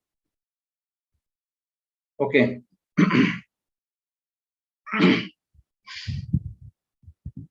ഇങ്ങനെ ഒരു എവിഡൻസ് ആക്ട്, അങ്ങനെ ഒരു എവിഡൻസ് പെർമിസിബിൾ ആണോ എന്നുള്ളൊരു ക്വസ്റ്റ്യൻ ഉണ്ട്. കാര്യം എവിഡൻസ് ആക്ടിന്റെ സെക്ഷൻ 3 വായിക്കുകയാണെങ്കിൽ അത് നോക്കാം. എവിഡൻസ് ആക്ടിന്റെ സെക്ഷൻ തുടങ്ങുന്നത് എങ്ങനെയാണ്? Evidence means and includes all statements which the court permits or requires to be made before it by witnesses. ഈ means and includes കൊണ്ട് എന്താ ഉദ്ദേശിക്കുന്നത്? ആർക്കെങ്കിലും പറയാം? ഒരു ഡെഫിനിഷനില് means and includes എന്ന് പറഞ്ഞാൽ ആ ഒരു ഡെഫിനിഷന് ഒരു പ്രത്യേകതയുണ്ട്. ആർക്കെങ്കിലും പറയാമോ? ഒന്ന് പറഞ്ഞോളൂ. ഒരു definition start means and includes എന്ന് പറഞ്ഞു കഴിഞ്ഞാൽ ആ ഡെഫിനിഷന് ഒരു പ്രത്യേകതയുണ്ട്. ആരെങ്കിലും ഒന്ന് പറയാമോ? ഏകദേശം 578 പേരുണ്ട്. ആർക്ക് വേണം പറയാം? ഒന്ന് പറഞ്ഞു പറയൂ. ആരാ? പറഞ്ഞോളൂ. അൺമ്യൂട്ട് ചെയ്തെന്ന് പറയാമോ? Mister Pradeep Ajayan, mister advocate Ajayan, പറയാമോ? മീൻസ് ആൻഡ് ഇൻക്ലൂഡ്സ് എന്ന് പറഞ്ഞ ഡെഫിനിഷൻ തുടങ്ങി കഴിഞ്ഞാൽ ആ ഡെഫിനിഷന്റെ പ്രത്യേകത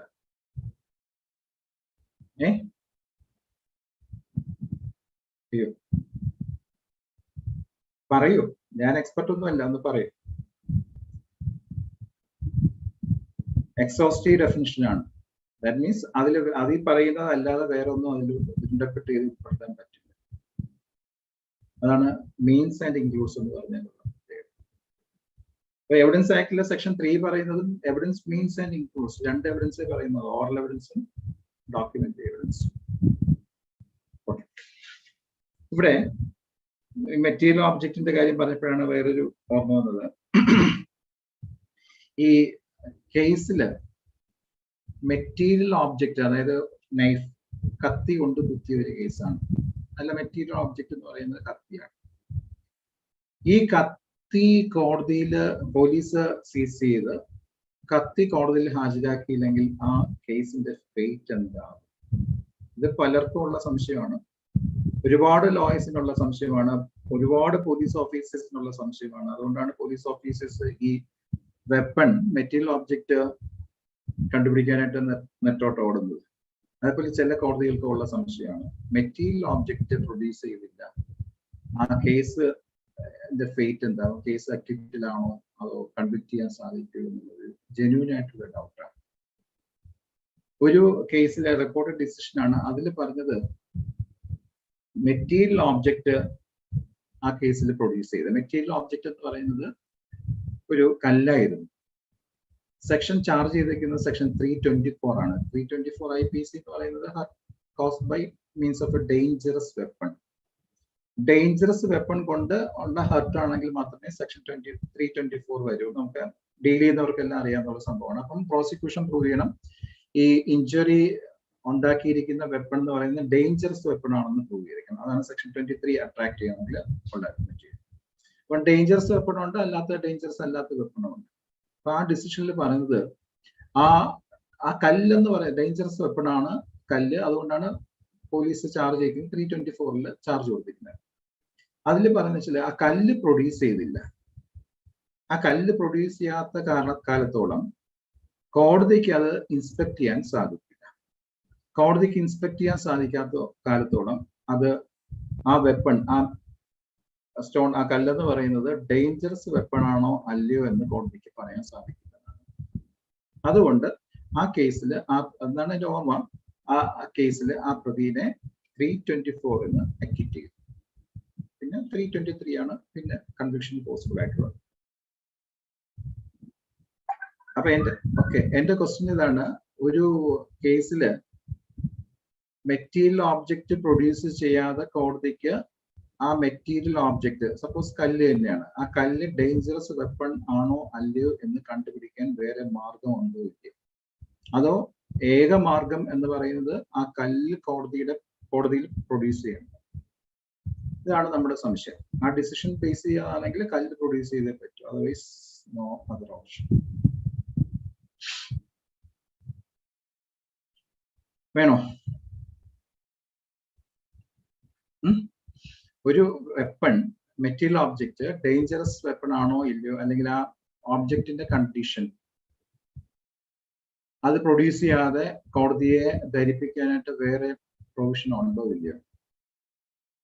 ആർക്കെങ്കിലും പറയാമോ?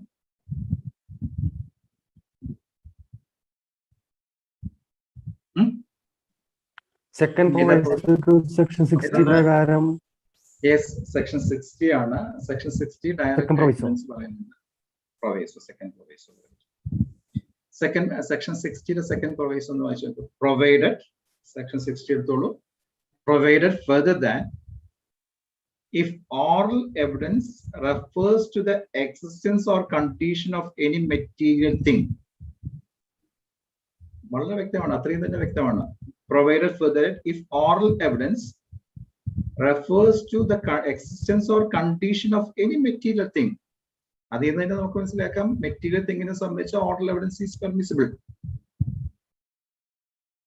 അവിടെയും അതർ ദാൻ എ ഡോക്യുമെന്റിനെ സംബന്ധിച്ച് അവിടെയും പറയുന്നു, ഡോക്ടർ ജെയിംസ് സ്റ്റീഫൻ പറയുന്നു, ഡോക്യുമെന്റിനെ സംബന്ധിച്ചിട്ട് oral evidence is not permissible. Document ഒഴികെ ഒരു മെറ്റീരിയൽ തിങ്ങിനെ സംബന്ധിച്ചുള്ള ഒരു കണ്ടീഷനെ കുറിച്ച് എക്സിസ്റ്റൻസ് സംബന്ധിച്ച് ഓറൽ എവിഡൻസ് നൽകുകയാണെങ്കിൽ ബാക്കി പറയുന്നുണ്ട് the court may, കോടതിക്ക് വേണം, if it thinks fit, കോടതിക്ക് അങ്ങനെ തോന്നുന്നുവെങ്കിൽ require the production of such material thing for its inspection. ആ ഡിസ്ക്രിപ്ഷൻ സഫീഷ്യന്റ് അല്ല, കോടതിയിൽ നൽകുന്ന ഓറൽ ഡിസ്ക്രിപ്ഷൻ സഫീഷ്യന്റ് അല്ല എങ്കിൽ കോടതിക്ക് പറയാം ആ മെറ്റീരിയൽ ഓബ്ജക്റ്റ് പ്രൊഡ്യൂസ് ചെയ്തേ പറ്റും.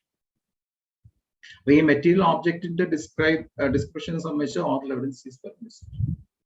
അപ്പൊ ഓറൽ എവിഡൻസിലൂടെ തന്നെ, സാക്ഷിയിലൂടെ തന്നെ കോടതിയെ നമുക്ക് ബോധ്യപ്പെടുത്താം അത് ഡേഞ്ചറസ് വെപ്പൺ ആണോ അല്ലയോ എന്ന് നമുക്ക് ബോധ്യപ്പെടുത്താനായിട്ട് സാധിക്കും. ഇതാണ് സെക്ഷൻ 60 പ്രൊവൈസോ പറയുന്നത്. ഓക്കെ, ഇനി ഈ ഞാൻ നേരത്തെ ഒരു ക്വസ്റ്റ്യൻ പറഞ്ഞു, ഈ മെറ്റീരിയൽ ഓബ്ജക്റ്റ്, ആ നൈഫ്, കത്തി റിക്കവർ ചെയ്ത് കോടതിയിൽ ഹാജരാക്കിയിട്ടുണ്ടെങ്കിൽ എന്താ സംഭവിക്കുക? കേസ് പോകുമോ? കേസിനെ ആ പ്രതിയെ കൺവിക്ട് ചെയ്യാൻ സാധിക്കുമോ? അതോ അക്വിറ്റിലാണോ ഏക വേ എന്നുള്ളത് പലർക്കുള്ള ഡൗട്ട്സ് ആണ്. ഞാനൊരു ചെറിയൊരു എക്സാമ്പിളിലൂടെ അത് കൺവിൻസ് ചെയ്യിപ്പിക്കാം. സ്റ്റാബ് ഇഞ്ചുറി ആണ്, കത്തി കൊണ്ട് കുത്തിയതാണ്.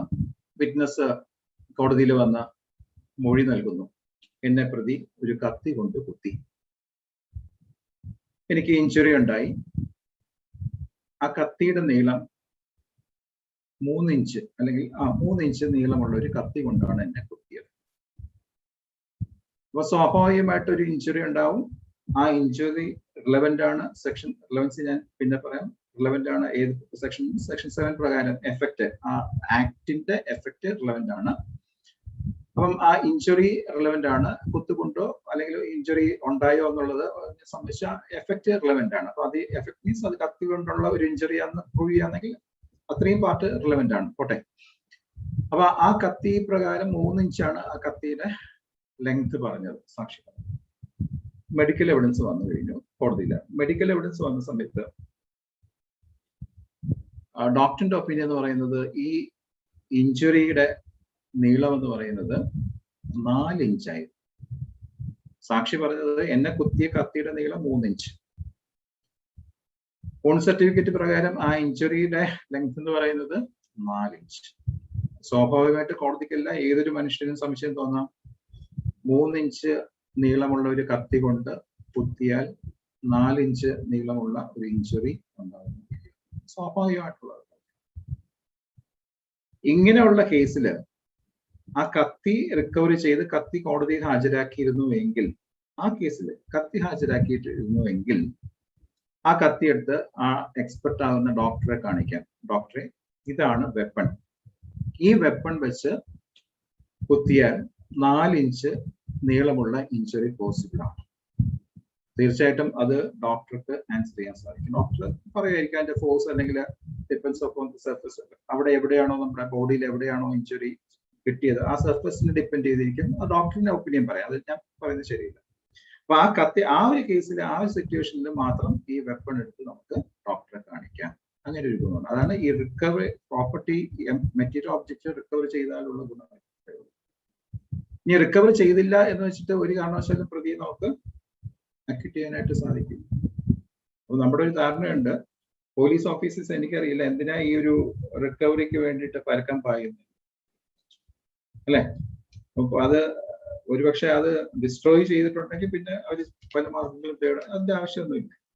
ഓറൽ എവിഡൻസ് സഫീഷ്യന്റ് ആണ്. പക്ഷെ ഇങ്ങനെയുള്ള ഒരു സിറ്റുവേഷൻ വരുന്ന സമയത്ത് അത് പ്രൊഡ്യൂസ് ചെയ്ത് കഴിഞ്ഞാൽ ആ കേസിനെ സംബന്ധിച്ചിടത്തോളം എളുപ്പമായിരിക്കും. അത്രേ ഉള്ളൂ.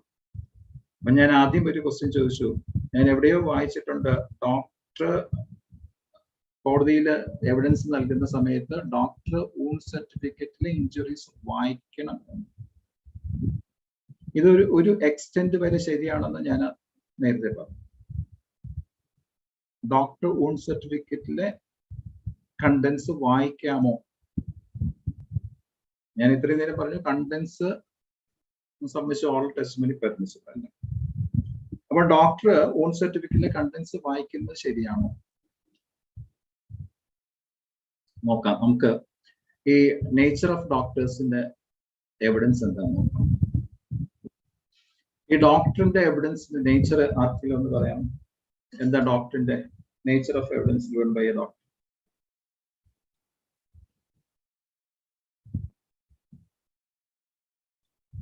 എന്താ ഡോക്ടറിന്റെ എവിഡൻസിന്റെ നേച്ചർ? ആർക്കെങ്കിലും ജസ്റ്റ് ഒന്ന് മെൻഷൻ ചെയ്തോളൂ. റീസൺ പറയണ്ട. നമ്മൾ ധരിച്ചു വെച്ചേക്കുന്നത് എന്താണ് ഡോക്ടേഴ്സ് എവിഡൻസിന്റെ നേച്ചർ? അഡ്വക്കേറ്റ് അപർണ അത് ഒന്ന് അൺമ്യൂട്ട് ചെയ്യാമോ? മൈക്കൊന്ന് അൺമ്യൂട്ട് ചെയ്യാമോ? പറയുന്നുണ്ട് പക്ഷെ കേൾക്കാൻ പാടില്ല. Okay, professional opinion, expert opinion, professional opinion, expert opinion, opinion evidence ആണ് അല്ലേ? അതാണ് അപർണയുടെ കാര്യം. പ്രൊഫഷണൽ ഒപ്പീനിയനും ആണ്. പ്രൊഫഷണൽ ഒപ്പീനിയൻ, അങ്ങനെ ഒരു പ്രൊഫഷണൽ ഒപ്പീനിയൻ എന്ന് പറയുന്ന സംഭവം നമ്മുടെ എവിഡൻസ് ആക്ടിൽ ഇല്ല. പോട്ടെ, എക്സ്പെർട്ട് ഒപ്പീനിയൻ പോട്ടെ, അങ്ങനെ ഇരിക്കട്ടെ. എക്സ്പെർട്ട് ഒപ്പീനിയൻ ആണ്. നമുക്ക് നോക്കാം എക്സ്പെർട്ട് ഒപ്പീനിയൻ ആണോ ഡോക്ടേഴ്സിന്റെ എവിഡൻസ് കംപ്ലീറ്റ്ലി എക്സ്പെർട്ട് ഒപ്പീനിയൻ ആണോ? നമുക്കറിയാം ഡയറക്റ്റ് എവിഡൻസ് എന്താണെന്ന് നമുക്കറിയാം അല്ലെ? ഡയറക്റ്റ് എവിഡൻസ് എന്താണെന്ന് നമുക്ക് നേരത്തെ പറഞ്ഞ സെക്ഷൻ 60 പറയുന്നു. എന്തെങ്കിലും കണ്ട മാറ്റർ ആണെങ്കിൽ അതിനെ സംബന്ധിച്ച എവിഡൻസ് ആണെങ്കിൽ അത് കണ്ട വ്യക്തിനെ ചുറ്റി ഓടിച്ച് പറയുന്നുണ്ട്, സമയമില്ലാത്തതുകൊണ്ട്. കണ്ട കാര്യത്തെ കുറിച്ചാണെങ്കിൽ ആ കണ്ട വ്യക്തിക്ക് പറയുന്നത് എവിഡൻസ് ആണ് oral evidence, sorry direct evidence. കേട്ട കാര്യം ആണ് സംബന്ധിച്ചുള്ള എവിഡൻസ് മാറ്റർ ആണെങ്കിൽ അത് കേട്ട വ്യക്തിക്ക് മാത്രമേ അതിനെ കുറിച്ചിട്ട് കോടതിയിൽ ഓറൽ എവിഡൻസ് പെർമിസിബിൾ ആകും. അതാണ് ഡയറക്റ്റ് എവിഡൻസ്. ഇനി ആരെങ്കിലും പെർസീവ്, ഇപ്പം ചൂട് അങ്ങനെ എന്തെങ്കിലും പെർസീവ് ചെയ്തിട്ടുണ്ടെങ്കിൽ ആരാണോ അത് പെർസീവ് ചെയ്തത് ആ വ്യക്തിക്ക് മാത്രമേ അതിനെ സംബന്ധിച്ചിട്ട് അയാൾ എന്താണോ പെർസീവ് ചെയ്തതിനെ സംബന്ധിച്ചിട്ട് എവിഡൻസ്, അതാണ് ഡയറക്റ്റ് എവിഡൻസ് എന്ന് പറയുന്നത്. ഓക്കെ, ഇനി ഡോക്ടേഴ്സിന്റെ എവിഡൻസ് നോക്കാം. ഡോക്ടർ എന്താ ചെയ്തത്? ഈ പേഷ്യന്റിനെ ഡോക്ടർ എക്സാം ചെയ്തു, പരിശോധിച്ചപ്പോൾ ഡോക്ടർ കണ്ടു, എന്ത് കണ്ടു? ഈ പേഷ്യൻസിലെ ബോഡിയില് ഇഞ്ചുറീസ് കണ്ടു.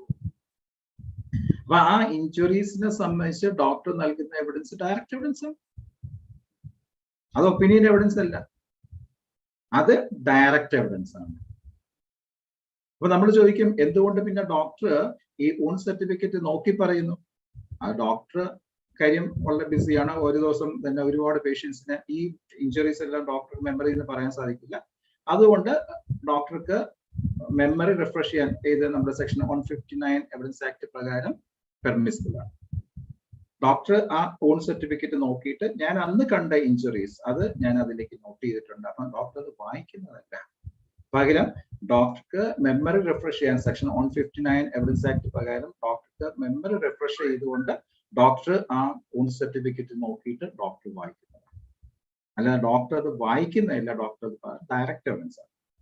ഇനി ഡോക്ടർ പറയുന്നു ഞാൻ ആ പേഷ്യന്റിനെ എക്സാം ചെയ്ത സമയത്ത് ഇന്ന ഇഞ്ചുറീസ് ഞാൻ കണ്ടിരുന്നു, അത്രയും ഡയറക്റ്റ് എവിഡൻസ്. ഇനി നെക്സ്റ്റ് വരുന്നു, ഡോക്ടർ അവിടെ കൊണ്ട് നിൽക്കുന്നില്ല, നമ്മുടെ പ്രോസിക്യൂട്ടർ ചോദിക്കും, ഡോക്ടറെ ഈ injury, cause of injury, doctor as could be as alleged. As alleged means alleged by the victim.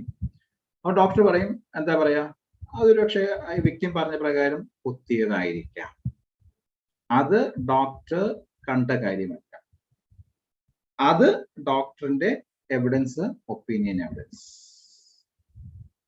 അപ്പൊ ഇഞ്ചുറീസിനെ കുറിച്ച് പറയുന്ന ഡയറക്റ്റ് എവിഡൻസ്, നെക്സ്റ്റ് പറയുന്നത് ഒപ്പീനിയൻ എവിഡൻസ്, കാണാത്ത കാര്യം, ഡോക്ടർ ഒപ്പീനിയൻ ആണ്. ആ ഒരു പക്ഷേ അത് കത്തി കൊണ്ട് കുത്തിയ ഇഞ്ചുറി ആയിരിക്കാം, ഡോക്ടർ അഭിപ്രായം പറയുന്നത് മാത്രമേ ഉള്ളൂ, അല്ലാതെ അത് ഡയറക്റ്റ് എവിഡൻസ്. അപ്പം ഡോക്ടേഴ്സിന്റെ എവിഡൻസ് എന്ന് പറയുന്നത് partly direct evidence, partly opinion evidence. അപ്പൊ ഇനി നിങ്ങൾക്ക് എന്താ പറയാം, ഡോക്ടർ അത് വായിക്കുന്നതാണോ, വായിക്കേണ്ടതാണോ? ഡോക്ടർ പറയണം, ഞാൻ പേഷ്യന്റിനെ പരിശോധിച്ച സമയത്ത് ഞാൻ ഇന്ന ഇഞ്ചുറീസ് ഞാൻ കണ്ടിരുന്നു. അത് ജസ്റ്റ് ആ ഇഞ്ചുറീസ് ഏതെന്ന് നോക്കാനായിട്ട് ഡോക്ടർക്ക് വേണമെങ്കിൽ ആ വൂണ്ട് സർട്ടിഫിക്കറ്റ് ഒന്ന് നോക്കാം, അത്രേ ഉള്ളൂ, മെമ്മറി റിഫ്രഷ് ചെയ്യാൻ. സപ്പോസ് ഇനി അവിടെ ഒരു ക്വസ്റ്റ്യൻ വരുന്നുണ്ട്, വേറെ നമ്മൾ ഈ ഡോക്ടർ ഈസ് നോട്ട് അവൈലബിൾ, അദ്ദേഹത്തിന് ഒന്നുകിൽ എവിഡൻസ് നൽകാൻ സാധിക്കില്ല, അല്ലെങ്കിൽ അദ്ദേഹം ഈസ് നോട്ട് അവൈലബിൾ. അങ്ങനെ ഒരു സിറ്റുവേഷനിൽ സാധാരണ നമ്മൾ കാണാറുണ്ട്, പകരം ഒരു ഡോക്ടറിനെ നമ്മൾ കൊണ്ടുവന്ന് വിസ്തരിക്കുന്ന കാണാറുണ്ട്. ഈ പകരം വിസ്തരിക്കുന്ന ഡോക്ടർക്ക് ഈ വൂണ്ട് സർട്ടിഫിക്കറ്റിൽ കാണുന്ന ഇഞ്ചുറീസിനെ കുറിച്ച് പറയാൻ സാധിക്കും, അല്ലെങ്കിൽ പകരം വിസ്തരിക്കുന്ന ഡോക്ടറിനെ എന്തിനാണ് വിസ്തരിക്കുന്നത്, അദ്ദേഹത്തിന്റെ എവിഡൻസിന് എന്തെങ്കിലും റിലവൻസി ഉണ്ടോ? ഇത് ക്വസ്റ്റ്യൻ ആണ്. പകരം ഒരു ഡോക്ടർ, അപ്പൊ നമുക്ക് ഒരു കൺഫ്യൂഷൻ ആണ്, ഒരു പകരം ഡോക്ടർ വന്ന് ഈ പകരം ഡോക്ടറോട് എന്തൊക്കെ ചോദിക്കാം, അദ്ദേഹത്തിന് എത്രമാത്രം എവിഡൻസ് നൽകാം, അല്ലെങ്കിൽ അദ്ദേഹത്തിന്റെ എവിഡൻസ് എത്രമാത്രം റിലവന്റ് ആണ്, ഈ ഒരു ഡൗട്ട് സാധാരണ ഇതിലുള്ളതാണ്. ഈ പകരം ഡോക്ടറിനെ വിസ്തരിക്കാനായിട്ട് പ്രൊവിഷൻ, ഏതാ പ്രൊവിഷൻ? പകരം ഡോക്ടറെ വിസ്തരിക്കാൻ നോ പ്രൊവിഷൻ, അത് 47 ആണ്. പകരം ഏത് പ്രൊവിഷൻ പ്രകാരം എന്ത് ആസ്പെക്ട് പ്രൂവ് ചെയ്യാനാണ് നമ്മൾ ഈ പകരം ഡോക്ടറിനെ വിസ്തരിക്കുന്നത്? ഒരു സെക്ഷൻ ഉണ്ട്, അറിയാമോ? ആർക്കെങ്കിലും പറയാമോ? നമ്മൾ ഒരു കേസ്, ഞാൻ ഒന്നുകൂടെ പറയാം, ഒരു കേസ് ജയിക്കാനും തോൽപ്പിക്കാനും ജയിപ്പിക്കാനും ആവശ്യമുള്ള എല്ലാ സംഭവങ്ങളും നമ്മുടെ എവിഡൻസ് ആക്ടിലുണ്ട്. ചെറിയ ഡെഫിനിഷൻ അല്ലെങ്കിൽ ചെറിയ സെന്റൻസ് ആയിട്ട് അത് അവിടെ ഒഴിഞ്ഞു കിടക്കുന്നു. അതിൽ നിന്ന് ഒന്നും എടുത്ത് കളയാനായിട്ടില്ല. 1 തൊട്ട് 167 സെക്ഷൻസ് നമ്മൾ പരിശോധിക്കുന്നെങ്കിൽ ഒരുപാട് കാര്യങ്ങൾ ഒരു കേസ് ജയിപ്പിക്കാനും അല്ലെങ്കിൽ ഒരു കേസ് തോൽപ്പിക്കാനായിട്ടുള്ള സംഭവം നമ്മളത് എന്ത് ചെയ്യുക, നമ്മളത് യൂട്ടിലൈസ് ചെയ്യുന്നില്ല എന്നുള്ളൊരു ഒപ്പീനിയൻ മാത്രമേ എനിക്കുള്ളൂ. ഓക്കെ, അതുകൊണ്ട് ഞാൻ ജസ്റ്റ് ചോദിച്ചത് പ്രൊവിഷൻ, ഏത് പ്രൊവിഷൻ പ്രകാരമാണ്, എന്താണ് ഈ പകരം ഡോക്ടറിനെ വിസ്തരിച്ച് നമ്മൾ എസ്റ്റാബ്ലിഷ് ചെയ്യാനായിട്ട് ശ്രമിക്കുന്നത്? ആർക്കെങ്കിലും പറയാമോ ഏതാ പ്രൊവിഷൻ? 311 CRPC. നോ, അത് വിറ്റ്നസിനെ റീകോൾ ചെയ്യുന്നത് അതല്ല, എവിഡൻസ് ആക്ടിൽ തന്നെ ഉണ്ട്. ഇത് അറിഞ്ഞിരുന്നാൽ നമുക്ക് നല്ല കോൺഫിഡൻസ് കിട്ടും. CRPC 293 ആണോ സാറേ? എവിഡൻസ് ആക്ടിൽ തന്നെ നോക്കൂ. ഞാൻ അത്ര മാത്രമേ ചെയ്യുന്നു. ഞാൻ പറഞ്ഞില്ലേ, ഞാൻ എന്റേതായിട്ടുള്ള കോൺട്രിബ്യൂഷൻ ഒന്നും ഇല്ല, ഞാൻ കയ്യിൽ നിന്ന് കിട്ടുമെന്ന് പറയുന്നില്ല. ഞാൻ എവിഡൻസ് ആക്ടില് ഒളിഞ്ഞിരിക്കുന്ന കാര്യങ്ങൾ ഒന്ന് നിങ്ങളുടെ ശ്രദ്ധയിലേക്ക് കൊണ്ടുവരും, അത് മാത്രമേ ഉള്ളൂ. അല്ല ഞാൻ എക്സ്പെർട്ട് ഒന്നും ഇല്ല. 22 ആണോ സർ? നോ, അത് അഡ്മിഷൻ അല്ലേ. സെക്ഷൻ ഒരു 10 കൂടെ കൂട്ടിക്കോളും. 32 section 32 second proviso. Section 32 second proviso. Section 32 എന്ന് പറയുന്നത്, ആ 32 നമ്മൾ ഓർമ്മയിൽ വരുമ്പോൾ നമ്മൾ പെട്ടെന്ന് ഓർക്കുന്നത് ഡൈൻ ഡിക്ലറേഷൻ ആണ്. ഒരുപാട് ഡിസിഷൻസ് ഉണ്ട്. ഡൈൻ ഡിക്ലറേഷൻ മാത്രം മതി പ്രതിയെ കൺവിക്ട് ചെയ്യാം എന്നൊക്കെയാണ്. അതിപ്പം റിലവൻസിയെ കുറിച്ച് മനസ്സിലാക്കി കഴിഞ്ഞാൽ അത് ശരിയാണോ എന്ന് നമുക്ക് മനസ്സിലാക്കാൻ സാധിക്കും. പോട്ടെ, സെക്ഷൻ 32 എന്താ 32 എന്ന് പറയുന്നത്, ആ സ്റ്റേറ്റ്മെന്റ് നൽകിയ പേഴ്സൺ ഈസ് നോട്ട് അവൈലബിൾ, അയാളെ വിസ്തരിക്കാനായിട്ടുള്ള ഒരു അവസ്ഥയിലല്ല, അയാൾ അല്ലെങ്കിൽ ഒരുപക്ഷെ മരിച്ചിരിക്കാം. ഈ ഒരു സിറ്റുവേഷനിലാണ് നമ്മൾ 32 ഇൻവോക്ക് ചെയ്യുന്നത്. ഡൈൻ ഡിക്ലറേഷനും അങ്ങനെയാണല്ലോ, ആ ഡിക്ലറേഷൻ നൽകിയ വ്യക്തി മരിച്ചു, അതുകൊണ്ട് ആണ് അദ്ദേഹത്തിന്റെ സ്റ്റേറ്റ്മെന്റ് അവിടെ റിലവന്റ് എന്ന് പറഞ്ഞത്. ഇനി 32(2) എന്താ നോക്കാം, ഞാനൊന്ന് വായിക്കാം.